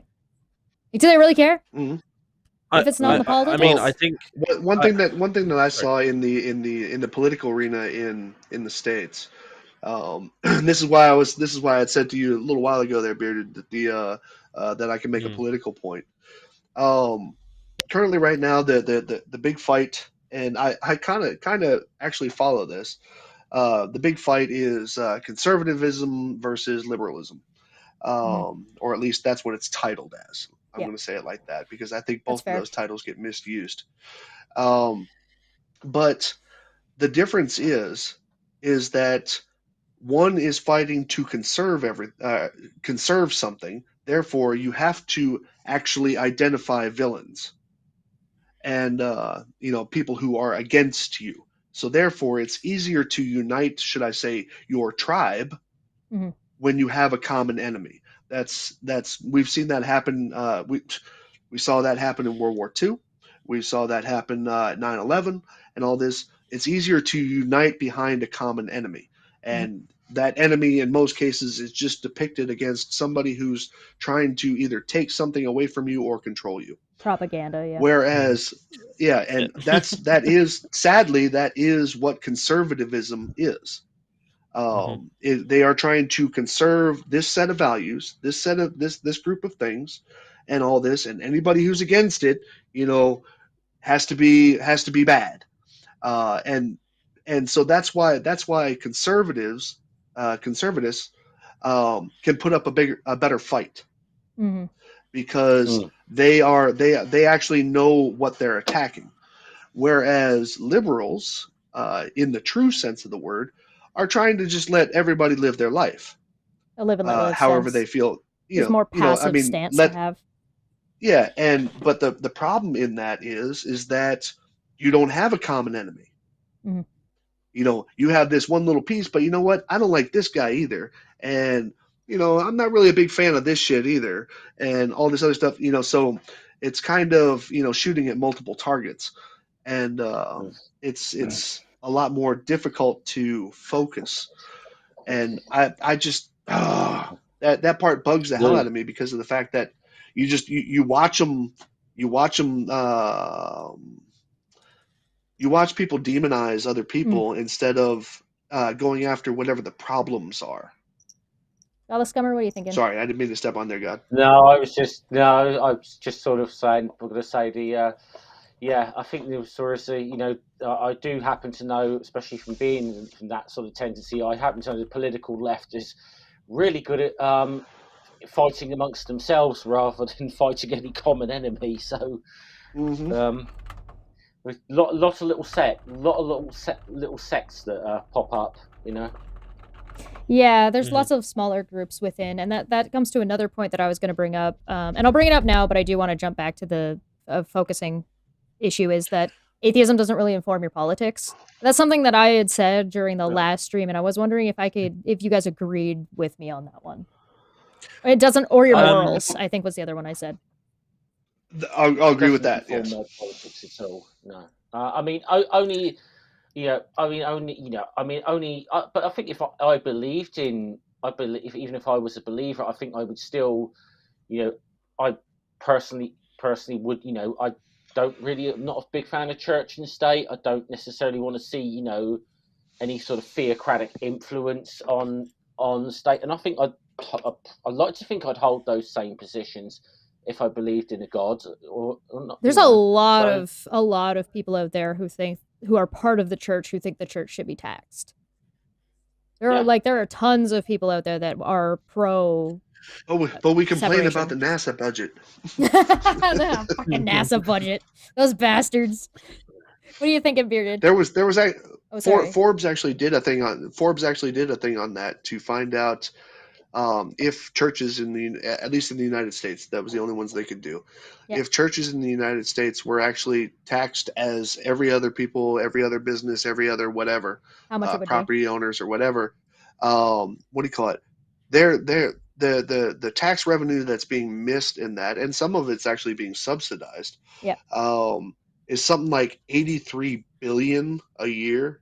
Jesus. That's a lot of money. I mean, and they have the full breakdown and stuff like that. It's not like they're costing the government that. The government's not receiving that revenue. Yeah. And it's, if you think about that, that would be one thing that would fix a lot of problems, and but then, at least in my arena, when I do debunking and everybody likes to bitch about the NASA budget, it's only a quarter of that. Right. So it's one of those, The NASA budget is a joke. The NASA budget is a joke. If you're complaining about the NASA budget, you don't. Yeah. Is less than 1% of our annual spending. Yeah. And I mean, it's the pack of gum while you're waiting in line with the full cart of groceries. Yeah. Yeah, it doesn't take a lot of money to cover up the flat Earth. That's what you're saying. All right, Heretic, what are you thinking? I just going back to your question about atheism informing politics or morals. I think that in theory that should be the case. Like, that's what we should see, because there's no kind of overriding kind of like authority that ought to be kind of like telling us what we should and shouldn't do. I mean, obviously we have the laws of the land that we live in, but other than that, like, we engage in politics however we normally engage in politics. However, I think thinking a bit more kind of sociological, I suppose, I think that when people start to identify in a certain way, and I think again, this is missed a lot by people, individuals. I think they don't realize they're associating themselves. As soon as you associate yourself, you give yourself a label, you make something a part of your identity. You start to engage with people that have those similar beliefs. You start to the other thing that comes around from that is like a seeping or like a osmosis of other ideals and other America concepts. Seeping everywhere. Stop it! Our basement is leaking, and I don't appreciate it. Seeping on us. And so I think that what you get is a group of people who have the same label, whether it's atheist or any other label, where there shouldn't be any other thing that they share, but they do because they've identified themselves within a group. Right. And you just get like, and you think once about, like, you name it, you start getting attached to it. Exactly. And then when you have thought leaders, which atheists do have thought leaders. I don't care what anyone says. There are people who are big atheist YouTubers and non-YouTubers, people like Richard Dawkins, Christopher Hitchens, thought leaders.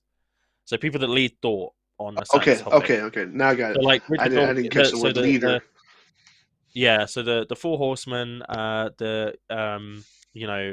Cosmic Skeptic, the atheist community of Austin people, Matt Dillahunty, because he's now separate from the Aaron Ra.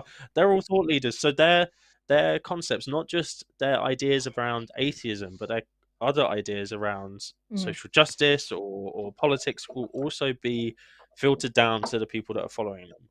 Right. And if they have a large following, I'm so glad I don't have thought leaders. Right? It's an individual thing. Sorry, go ahead. Yeah. I think to extend on that a bit as well, and I think especially where you giving yourself that label and you get into those things, especially if you're in a place where being an atheist, that there is a sort of stigma to it and whatever. I can see how in a way that atheism can become a bit of like identity politics as well. Yeah. And I think sometimes that can of course then seep into a lot of other identity politics. And I think this is why you ended up with,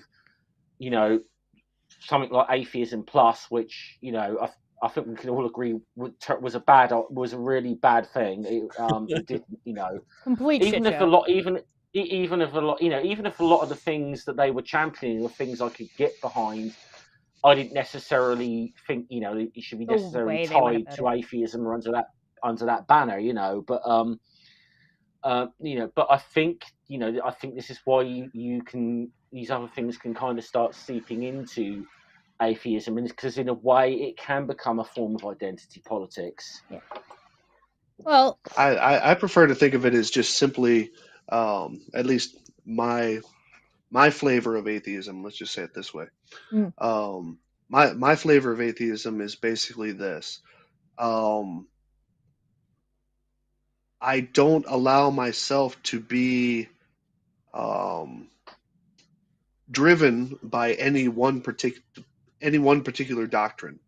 I don't allow myself to be considered a Republican, a Democrat in politics, or I don't have to make anything fit something else just due to a set of beliefs.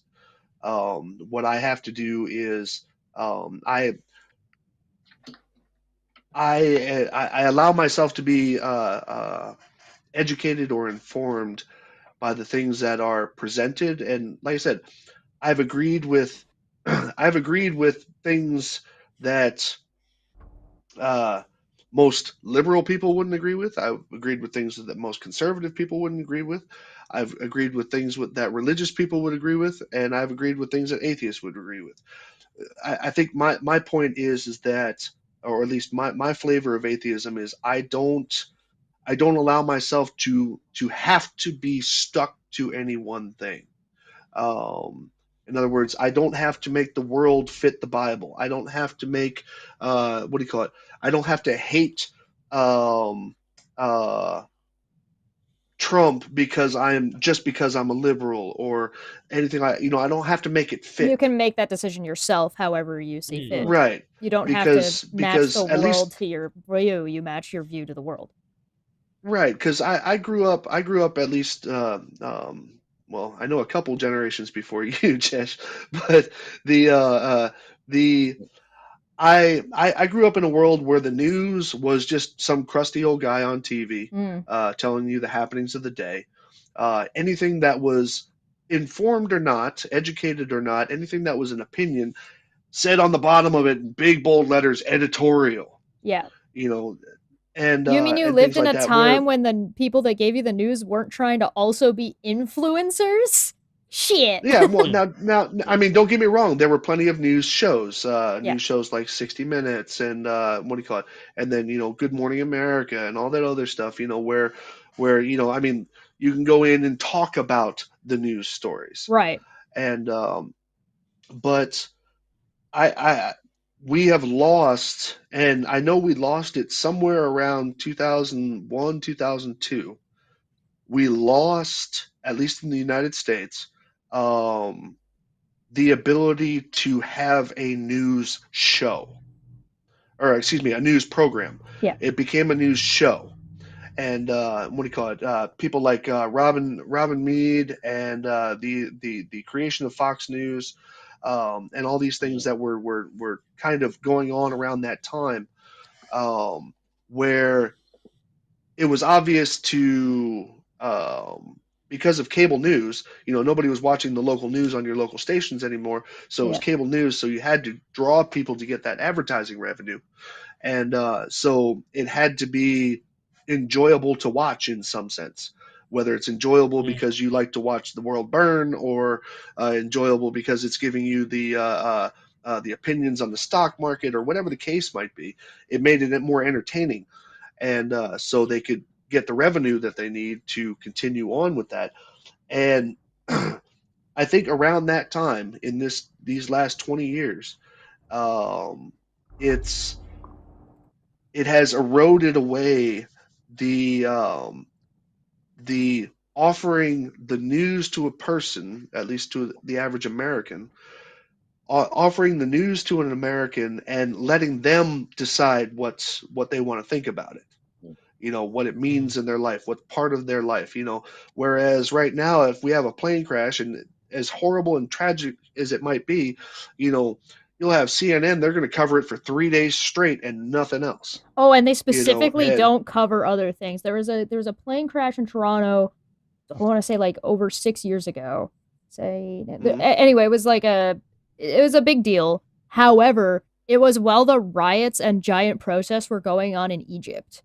And so there was like, they mentioned Egypt and then go, okay, so let's keep talking about this plane crash. Like, we get it. It's awful. A plane crash. People died. There was no new anything about this. There's no, there was nothing to develop out of it. Right. Why are we watching this and not talking about Egypt? Right. Yeah. And that's what I mean. So if it's the Arab Spring thing as well, I really far more momentous news event in the grand scheme of things. But yeah. But I actually that's seeped over into Britain now, because we're getting news channels like that, like GBBs I tend to call them, but GBBs. That's so good. I actually think Anchorman 2 did a really good job of like satirizing exactly what you were talking about, Sly, as well. Yeah. It perfectly. It's just a bunch of doofuses going, how do we win? Yeah, and don't look up. Yeah. It's like, Will Ferrell and Paul Rudd and a couple of other doofuses just going, there's a car chase. It's like suddenly everyone's interested in the car chase, and it's like, it's brilliant. Yeah, I also think and so okay, good. I'm sorry. No, I think I was going to change the subject slightly. So if you want to. No, all I was going to say is, everybody talking about the media's influence and all this, and it's all the media's fault. I'm going to say one thing, and I've applied this also to my my debunking and all this other stuff. You can blame the media for being biased about what they produce. You can blame the media for being, for this political party or that political party, or what stories they cover, or whatever the case might be. But if you blame the media, what you are actually doing is declaring that you want all your information from one source. And what do you call it? And anybody who one sources their information is going to be poorly informed at best. Because, I always love the analogy that a scientist can read 100 books on a certain subject and still want to learn more. But a religious person can read parts of one book and think they know everything. Yeah. My pajama pants. And so, anybody who's one sourcing their information is, in my eyes, wrong anyway. So blaming that source for being the cause of all evil and all this, what you're doing is you're just saying that you're too lazy to get your information from multiple locations. Yeah. And that's actually kind of leads into what I was going to say anyway, which is, I think party politics is one of the biggest issues with democracy ever.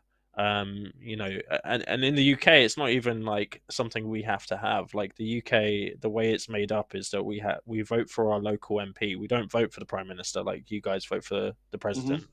We vote for our local MP, and then if that MP is a Conservative or someone from the Labour Party, the more people that there are from that party, the person that they pick becomes the Prime Minister, right? And loads of people don't, a higher possibility.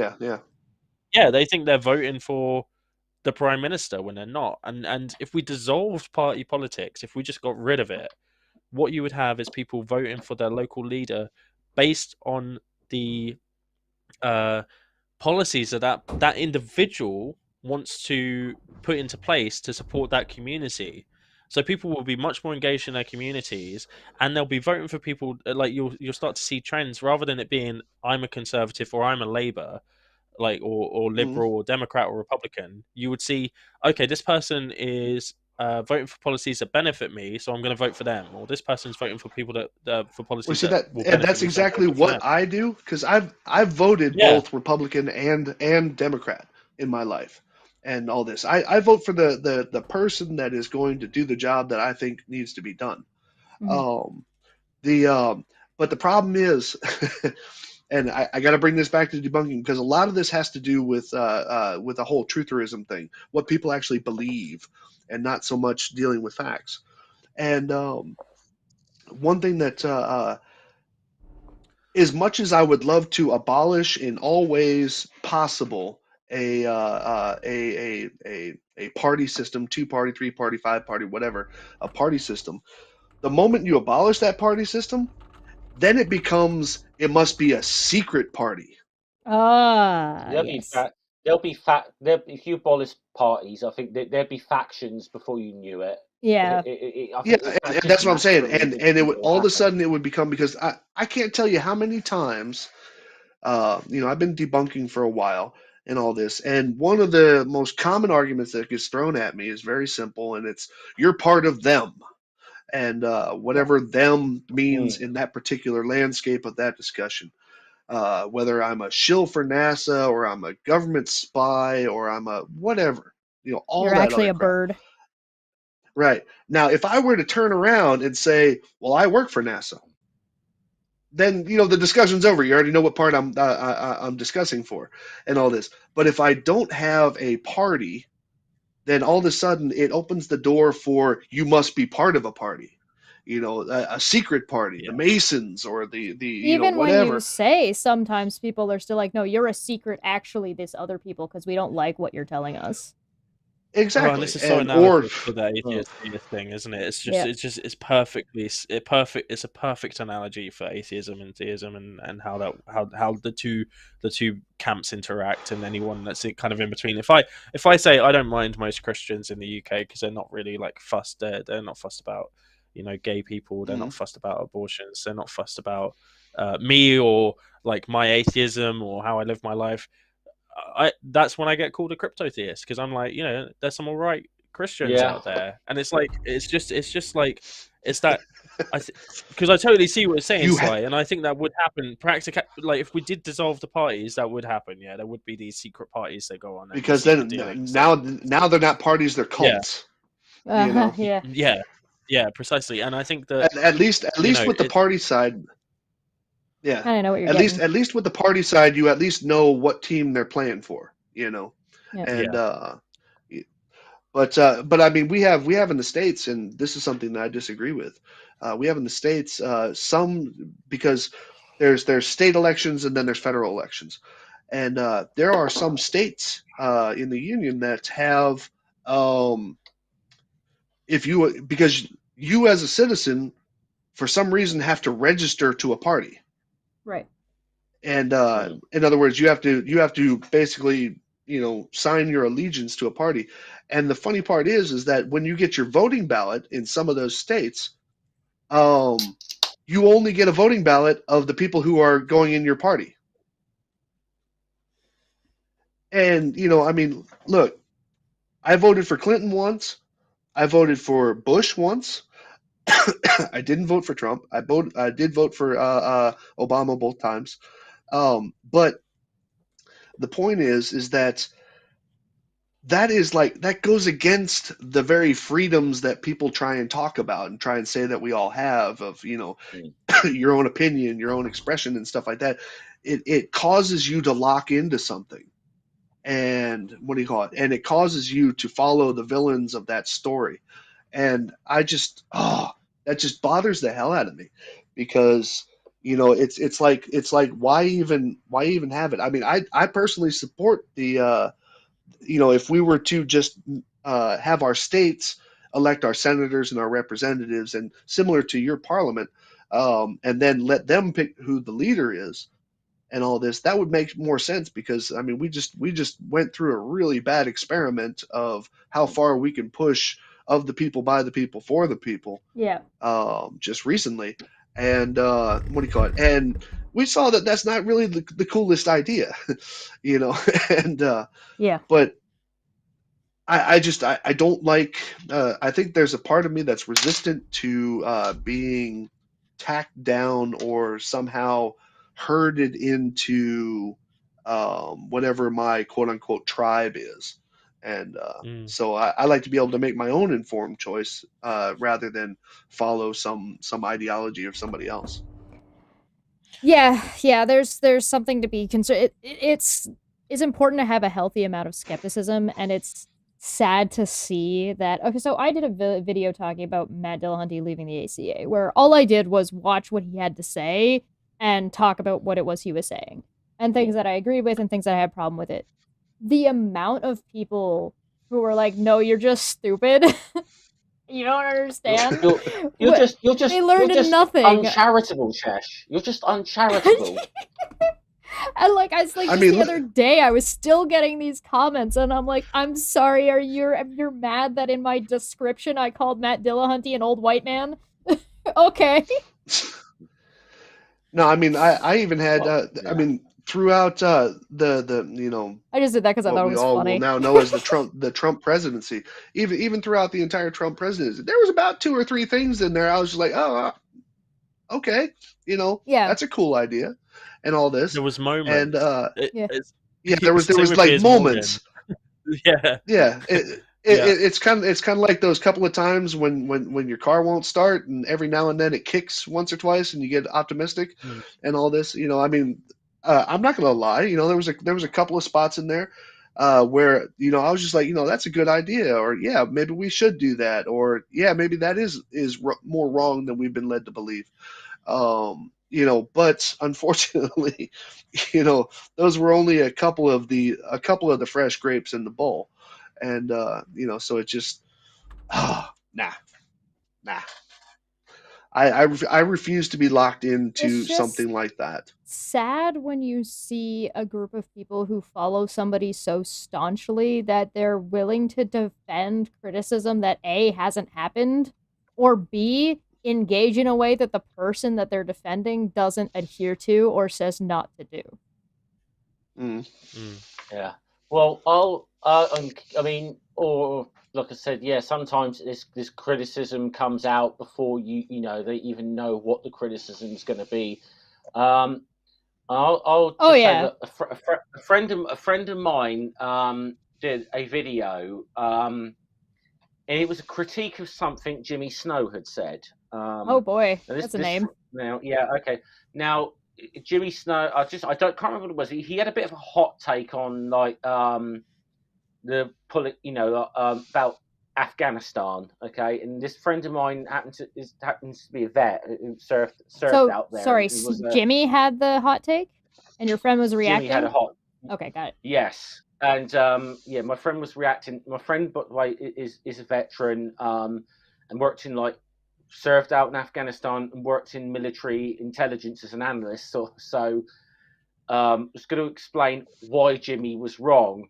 But before the things even released, there was at least one person who was like, "Oh, you're just out here clout chasing off of Jimmy." It's just like I did that about just this past Tuesday. I did that video talking about that debunk video, and I announced the stream like a week in advance, and I had people on a guy on Twitter coming at me being like, "Well, what's your problem with Aaron?" And I'm like, "I'm actually not even gonna be critiquing Aaron in this video." Yeah. I don't know. God forbid that people, anybody has a wrong opinion or is wrong. Like, oh my goodness, someone who you admire is wrong on something. God forbid. No, it's almost like they're people. I've never had that feeling about anyone. I've never had that feeling that there's someone that But truthers are not allowed to be wrong. Has entirely perfect opinions. I just don't. I don't get it. Like, you can critique anyone. That's the whole point. I got raked over the coals. Oh yeah, go ahead. I'm sorry.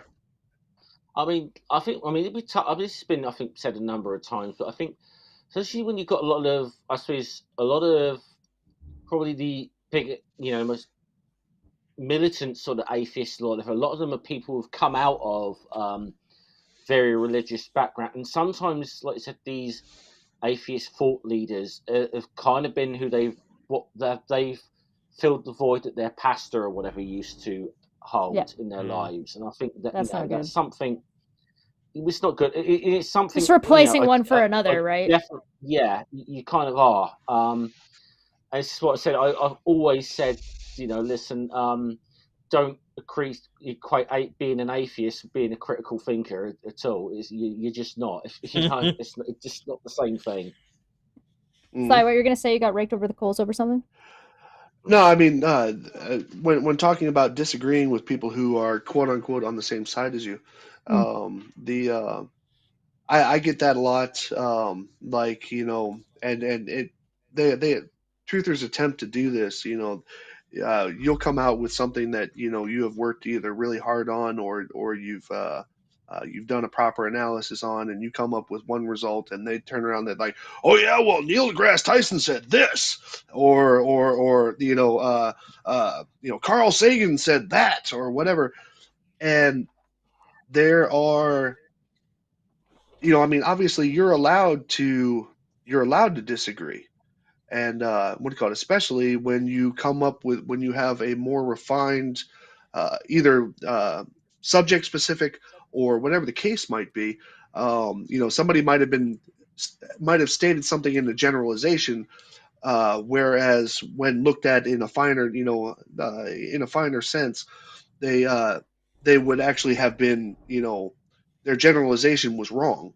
And you try and pose that, but then you turn around and you ask, okay, well then why can't I get 3 flat earthers to agree on something?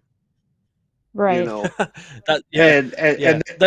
your model, they don't even guys? Want to hear it. Yeah, right. I mean, and they don't even want to hear it, and it's just like, are we talking the same language here? You get somebody who turns around and wants to, I mean, do they because it's such a double standard. When you have people who are fighting or defending a belief versus someone who's trying to figure stuff out. There's something that you make a good point on, and you can kind of expand that. I think there's a degree of the atheist community, particularly like the more militant online ones that Jeff was talking about, have this really, really bad habit of not actually bringing anything to the table the same way that flat earthers do. Flat earthers don't bring shit to the table. We're just here to poke holes in whatever we think that you think, or whatever science says. Right? So they're not bringing a model. They're not really bringing an argument. They're just being like, well, but that doesn't make sense, and gravity doesn't make sense. But they don't have any kind of like inertia mathematics to actually explain what's going on. And I think in some first thing is okay, yeah, good. I was gonna say, I think in some extreme cases you see the same thing with atheism, where they say, well, I just lack a belief in God. You have to prove it to me, and I'm gonna poke holes in whatever you're saying. I'm not actually gonna bring unlike what Sly did. Sly didn't do that at all. Sly brought in a whole story and a whole like explanation of his experience and what he went through and why he doesn't believe what he believes. So he brought a model to the table. I think there's sometimes, I could play this little online game sometimes, like in atheist Facebook groups or atheist Twitter, or bingo. Guess which people watch the Atheist Experience, sort of thing. So yeah. No, but I in that discussion, first of all, there is one very strong difference between discussing a belief and flat the Earth shape of the Earth and all this, because and as a matter of fact, I think actually Neil deGrasse Tyson put out a clip about that. He was like, it's not a debate, it's a bring your proof. Yeah. Because of the fact that we're talking about the physical shape of a physical object and all this. If you're there to talk, then there's nothing to talk about. Right. Whereas atheism and theism, they are philosophies, and they are beliefs, ways of life. They are beliefs and all this. So, I mean, I'm not really certain what somebody would bring to the table per se in that discussion. I mean, maybe I'm just I have too narrow of a focus on what that term means. It would be like something to the table would be like, okay, if you say I don't believe in God, and I say, okay, why not? What and you say, I don't have to explain that. You just need to prove to me God does exist. And it's like, no, but that's at not. the same time, but if I were to play devil's advocate in that, I could say, well, when I'm born, I don't believe in God. Did I need a reason? But that would be something. That would at least be something that you've brought to the table. You would say, like, I didn't believe in God when I was born, and I continued to not do so. Correct. Yeah. That would be something to the table. There was I think there was a point raised around people making. I think it was around I think it was you, Sly, talking about thought leaders making statements that they don't necessarily have the qualifications to make. Take the bite and take off. Yeah. And I think Richard Dawkins is probably one of the worst offenders of this. For I have a good reason for saying that because I think mostly because of the scope of his reach and the fact that he wrote a book about it. Because Richard Dawkins is a biologist. About the God delusion. I'm talking about the God delusion. Yeah, Richard Dawkins is a evolutionary biologist and not a psychologist. And he wrote a whole book around psychology, a delusion, a concept that is in psychology. And I think he probably got. I'm not saying he's not read up on psychology to a certain extent. I think he may be, but he probably got his idea from Freud, who did write a book which had a similar theme to it, but wasn't quite as strong on the concept. His was more. His was called The Future of an Illusion. I think Freud's was, and I think that what Richard Dawkins did there was demonstrate that happens everywhere. You know, with atheism as well, it happens everywhere. You know, people are become heavily involved in a movement of some kind, and it was atheism definitely was a movement. Wrapped up in an identity. And then he wrote a book that he didn't have the qualifications to make the statements on, and people, because of his status as a professor, believed it. They lapped it up, and I think that was incredibly misleading. I have to hold my hands up. I mean, I first read The God Delusion. I loved it. I thought this was a brilliant book, and I think it's only in like recent years I've come to realize there's a lot of flaws in that book. But it is a huge influence on a lot of atheists, you know. But Selfish Gene, I absolutely 100%. I'm totally behind the Selfish Gene. I think that's a really brilliant book because it's about what he knows. Right. You know, he's a professor in scientist. Biology. If there's anything, a little bit more subject matter, anything we have learned on this channel, it is. So if you're a scientist, stay in your lane. If you're a scientist is talking in another field, please go find another scientist. Yeah.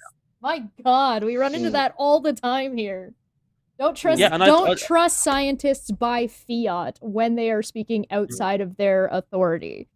Yeah, and I would expand that to any field of study. Right. Yeah. You know. So yes, don't take people who might be good don't assume that people who might be good science communicators know what they're talking about when it comes to philosophy or history. Exactly. Yeah. I had, and I have a perfect example of that. Both Dawkins and Tyson have both said, and I think they even said it together on stage. Both of them have said that with the rise of the internet, there should be, and this was actually years ago, there should be a rise in atheism. Because of and they were speaking in a historical sense because of the fact that people were kind of trapped into a religion of their community. Sure. And now that information is more readily available and stuff like that, that should precipitate a rise in atheism because people would be able to make up their own minds and all this. But I disagreed with that when I originally heard it, and it kind of plays into, scientists play scientist, philosopher play philosopher, because I think they kind of overstepped it. I mean, it might have just been wishful thinking, but the problem is, and I had a talk with a friend of mine at the time, and about that very subject, and I said, well, I disagree with this, and he was like, no, it should be and stuff like that because people won't be so tacked down by it, and I was just like, yeah, but if you go to a buffet, right, and the first thing on the buffet, let's say it's a breakfast buffet, and the first thing that you have to choose from is coffee or tea. Which one do you pick? And he goes, well, I'd pick tea. And I said, well, I'd pick coffee.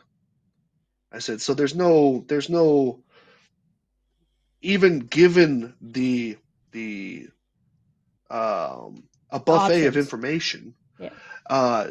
You're still going to pick your personal choice. Information is useless if you And, don't know how to interpret it, right? On top of right, but at the same time, everything is actually choice. You know, we keep on pulling that one part out of the discussion as if it's not relevant, which it is. You know, I mean, you know, I was raised in, like I said, I was raised in a family that went to church and all this, and so it became, you know, that's what I did. You know, and that really that's when my choice wasn't given to me. But when I realized that I had control over which direction I decided to go philosophically in my life or spiritually in my life, I was able to choose what I wanted to do. But am I wrong because my mom didn't choose that or my dad didn't choose that? No, because that was their choice to stay with that. And so when you give people choice, it doesn't matter if, you know, if I put an apple and a cupcake on a table, the kid's going to go for the cupcake. Doesn't mean that his choice was based on whether it's better for me, whether it's, you know, going to increase my longevity. It's this is what I wanted. And so that's what happens when you get into belief, because belief is kind of like bubblegum on your shoe, is kind of stuck to our instincts. We actually stick it really close to our instincts. I would say on that level, because of the fact that you tend to consider your belief before you consider rational behavior after it, and instead of letting rational behavior inform your belief. It's a critical thinking is practiced, not something you inherently know. Like picking a type of logic and following that type of logic, whether it's be inductive or deductive, is a learned thing that it's not common sense, right? And so if you don't practice it, it's not going to affect your decision making.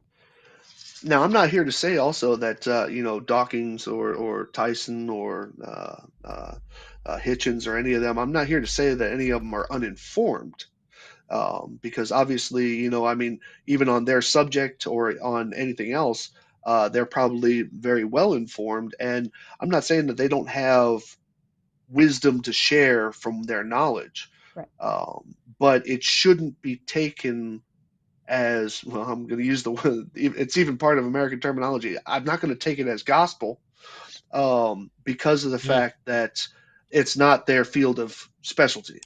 You know, they might have some good wisdom to share. Take it with a grain of salt. It doesn't mean that, right? It doesn't mean that they're going to be right on every single bit of it. No, and I think the additional layer there is that we have to see it as rhetoric, because it is rhetoric. They have a message that they want to spread. They have an ideology that they want other people to be convinced by. They're actively promoting that ideology, and we have to understand that they have a purpose behind that, and not that means that they aren't saying factual things, because I think a lot of the things that they say are factual things, but we just need to understand it as rhetoric. There's a lens there. Decipher it. Yeah, there's a lens there. Yeah, and I think that the problem comes in, you know, whenever anyone is trying to have a conversation with you where they're trying to convince you, the fact that they're trying to convince you often gets lost. And that counts for pretty much any content creator. Like there's a message that you're trying to send. When I make videos, I'm trying to convince people. The stuff I say is rhetorical. I may make mistakes that are based on that rhetoric, that are my personal mistakes. You know, one that I just covered was Aaron saying literally nothing in the Bible is literally true front to back. It's all wrong all the way. And then he went on to caveat that, say, well, Ethiopia or this place might exist. And it's like, yeah, he's using the word literally to mean figuratively, and he's being rhetorical in the way he's speaking. He's not really saying there's no actual like information there. He's saying the concept and the way it's interpreted is yada yada yada, right? So that there's something to be said if you're going to pick on stuff like that. You have to understand like what if you don't understand that that's what's happening, your criticism is going to miss the mark. Yeah, and I think that anyone that gets popular as well gets kind of lulled into that sense of security that what Yeah. they're saying is true, and then they don't necessarily take the due diligence in their future work. I think we see that a lot. People get convinced of their own arguments, Yep. and then repeat them ad nauseum Yep. because people are stroking their ego. Stuck in a constantly. feedback loop. Well, we should start Mhm. wrapping it up. We are past the 2-hour mark. Thank you all Oof. for joining me. Yeah. Yeah, we've been live for 2 hours. Wait, I just went and got food. Well, shit. We don't get to watch you mukbang eat it on stream. Damn it. I'm just gonna full screen Sly. Hold on one sec. Let me fix that for us. There you go. Wait, no. It's just a candy bar. Take a bite. Well, thank you I guys don't so know much if for joining me. I don't even know if it's full candy bar. I think it's just little wafer things in there. Yeah. You gonna show it to us? Well, that's what it was Ooh. called. Oh, nice. Non-sponsored. Rip me. All right. Well, thank you guys for joining me. I really want to get now that we've kind of got everybody on the same page, and what I think I noticed the most is that Christians and atheists don't disagree as much as they might think they do. Like, it does seem like everybody does kind of agree on some very core principles, and everything else is just nitpicking about specific things, particularly when it comes to people being forceful about their personal subjective opinions, whether it comes down to people's like whether they want like good results for everybody. One of the things Sal went on a little bit of a rant about kind of conservative politics, but at the end of the day, what he wanted and what he talked about was the freedom of the individual. And so it's kind of odd to hear from like the perspective. I thought it was really interesting. Cindy and kind of pulling apart whether or not someone is dealing with like having a community shit on her that she put so much into to then flip over to the atheist community, and Bent, who was specifically kind of finding out and picking out like the atheist that he liked, right, and kind of like sifting through. And you have to understand that not all atheists are going to be the same way not all Christians are going to be the same, et cetera, et cetera. But I really do want to start, now that we've kind of established a foundation, that we can actually start bringing Christians and atheists in at the same time, because I kept everybody separated on purpose at first. I was like, okay, listen, everybody, give us your opinions about where you're at. Now we can start bringing people in, because we got that. Now we can have the dumpster fire. Yeah, now we can have the dumpster fire. So I'm really I'll hoping get my that boxing gloves on. you guys will come back. I'd love to have you come back to also to talk about what other things that I know you guys work on. So why don't you guys just tell people what is it that you guys are working on? Do you want to get Sly to go first, then Beard Heretic, then Godless Scummer, and then we'll get on out of here. Oh, great! So that means your stuff's going to sound better than mine. No. I am the author of Everything Sly Sparkane. The way people know me online is because I've made quite the hobby out of debunking truthers when it comes to areas of flat Earth, the lunar landing fakes, blah blah blah. You know, all those theories. I am a researcher. I enjoy research. I do this for fun. This is something that I actually am passionate about. I do large scale tests, small scale tests. Every test that I do, I consider to be more knowledge for me. There's a piece of wisdom that I would just like to put on this, and just through the years of dealing with truthers, and it's a piece of wisdom from somebody that not everybody would go looking for their wisdom. And the phrase is that a wise man can learn a lot from a fool's question, but a fool might not understand the wise answer. And basically, what I've gotten out of that philosophy is that just because somebody comes to you with a question, you don't have to, just kind of kick them to the side as being an idiot or an ideological whatever. Learn about it. Actually learn what that question was, maybe even understand what the source of the question was. And I mean, test it and come up with your own theories, obviously, or your own results. But because I have learned, and I can say this, and I can also credit the debunking of flat Earth and other hoaxers.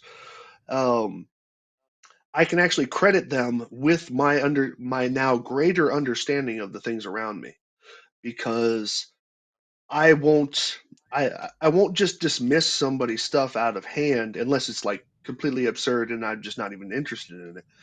But I won't dismiss something that somebody says to me out of hand. I want to know, you know.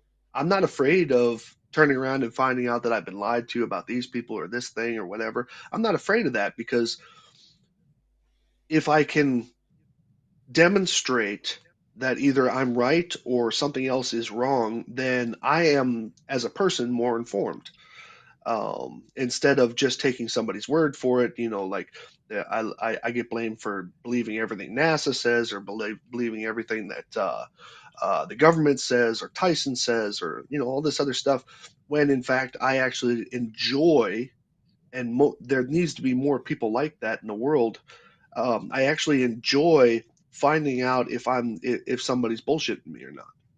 And you see these things on social media everywhere, on Facebook, on Twitter, Instagram, and all this other stuff, that actually provoke a response from you, get you upset about something, and you have to. And if you don't take a second and actually question, wait a minute, okay, I just got upset about something. Let me make sure that this is something that could be substantiated before I go off at the mouth about it. And so that's what I do. And in case anybody's wondering, that bit of philosophy actually came from Bruce Lee. Oh, that's And sweet. so it's just kind of funny. That's what I meant about one sourcing your information. If you only ever one source your information, you're wrong. You're going to be wrong unless that source is the information that you're trying to talk about. Yeah. It sounds But even similar then, to the nothing will cure you of racism faster than traveling. I'll give you that, because I've been to 14 countries in my life. I've lived in 3 of them, fought in 2 of them. And if you immerse yourself in other cultures, there used to be a time where people were complimented being called well traveled and well read. Yeah. But nowadays, it's not even a compliment anymore, because everybody's well Googled. No, I mean, we go looking for Yeah. that one snippet. Yeah. We go looking for that one number. Oh yeah, well this said, but you haven't verified anything. You haven't checked anything. Whereas you used to, I mean, even you guys, both of you, were talking about, or all 3 of you, were talking about having read the books by Dawkins. I haven't read them. Mhm. I'm not a very patient person when it comes to that. I don't actually sit down and read books. But audiobooks are for. But I will. But I will Mhm. read articles and subject matter things. But I mean, but one advantage that you guys would have in that over me is the fact that you have allowed yourself to be immersed in somebody else's thoughts for at least the duration of that book. Mhm. Whereas if I turn around and I Google something, or I look it up on Wikipedia or something like that, just to catch that one little snippet that I was looking for, Yeah. I am not as I might not have that broader picture of what was being discussed. I might just have that figure, or that number, or that shape, or that whatever the case was. And As long as so, it's not a I triangle. mean, yeah, exactly. And so but I instead, I let myself get informed by testing things, trying things, see what the actual results look like, and generating my own information, instead of just relying on what somebody else told me what to think. And being in those different countries is similar to reading a book. You don't have much of a choice. You're in that country. Now you have to abide by those laws. You have to get with that culture. You have to see things from a different perspective. Whereas here I've been living in Germany for years, and I have friends in South Florida who despise Germany just because of their opinions of what happened during World War II. Yeah. And it's just like you know nothing about what's actually going on and what life actually looks like if you're just kind of hung on this little fact or this little nidbit or stuff like that, most of which it doesn't exist anymore. And so anyway, I'll get off my soapbox. All right, thanks, Lai. We're trying to leave. I'm just teasing. Hey, Yeah. I'm trying to make it through my candy bar because I didn't want to go get that for nothing.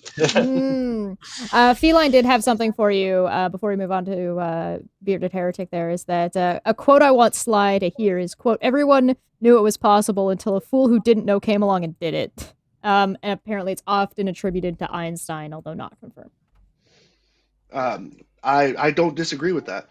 I don't disagree with that philosophy at all. The everything that we know how to do today was done because some dumbass decided to have the balls to do it. We fly because a couple of bike riders or bicycle shop guys came up with an idea and had the balls to do it. We crossed the ocean because people had the balls to do it, and I totally agree with that philosophy. I am convinced that all of science is basically just human trial and error stupidity, and some science got more advanced because society grew enough that allowed us to do so. Yeah. Mm-hmm. Go ahead, Heretic. What you got for us? So yeah, I mostly do psychological streams at the moment on YouTube with Answers and Reason. Oh, what a good dog! And I think I I haven't done it in a while, but I am going to be starting up. I think either next week or the week after. I've got some planned things that I'm going to push out, so that will be on Answers and Reasons channel, and then I will probably do things on my own channel as they come up. If I feel like probably me ranting about a Twitter exchange I've had. Most of the Twitter exchanges I've had or I have are in relation to mental health. I'm a massive advocate for people for destigmatizing mental illness and learning disabilities as well, because people just don't seem to get the concept that calling someone delusional or calling someone crazy or calling someone schizophrenic or bipolar is stigmatizing mental illness. And the more I can try and get that message across, the more people disagree with me, that's fine. I don't mind. I'm going to continue to be on my soapbox as well, Sly, about that, because we're all on soapboxes here. So that's kind of the reason that I do change the name of the channel. The end is nigh. Yeah, to try and share that the kind of the truth around mental illness, what it really is, what it feels like, and get people a little, well, not just mental illness. I talk about like a bunch of different stuff, but I think that's my goal, is to have people really understand psychology a little bit better, rather than this pop psychology they've gotten from movies. I'm probably going to do something with Claire Bear at some point as well. She's DM'd me to try and do something. So, have you ever watched Cinema Therapy? Oh, I have a couple of episodes, yeah. I would love to hear, at another day, I would love to hear some of your takes on some of that stuff, because that would be fucking great. Yeah, that sounds great. I'll watch more of them. Sounds good to me. All right, Godless Scummer. Yeah, that's basically it. Sorry. Yeah, that's basically it. I was all right, Godless Scummer, what you got for us? What are you working on? Who are you sleeping with? I got my right hand mainly, but that's more than you need to know. Okay, yeah, I got a small, humble little YouTube channel. I don't she's have always any faithful. Specific, yeah, I don't have any specific skills or anything, but I may or may not have a stream or a video coming out in the next few days, which, seeing as we've been talking a bit about atheist communities, I might be doing a little bit of checking in on our old friends at Atheist Alliance International. Did you see I may or may not have a little bit of insight into some of what happened during that EGM the other day, including a clip or two. Did you see my exchange, my response to Lawrence Krauss? Krauss decided to respond to Shirley. Oh my! Why would you say that? No. I tell you something now. It's just You don't mess with. You do not fuck with Shirley. You Don't fuck with do not Shirley. fuck with Shirley. It's one of the 10 commandments of this channel. Don't fuck with Shirley. Yeah, it's just you will live to regret it. Yes, you do. Just true. All right, noted. All the links for everybody are down below, and if they have any other specific links they want me to add, I will make sure those get added later. Thank you, everybody, so much for coming to this episode of Debate Hub. I have been your host, master debater, Chesh, and thanks, guys. Thanks for joining me on this lovely journey, and I look forward that now that we've wrapped up our 3-parter, we can set up some more spicy interactions, a little bit more direct, where people can, yell at each other a little bit more. Except they won't. That's what this foundation is for. So thank you guys so much for coming. Puck is now yelling at me. Bye! Say bye, everybody. Bye. Bye. One day I'll actually get people to actually say bye, everybody. That never happens. Okay, bye. Oh.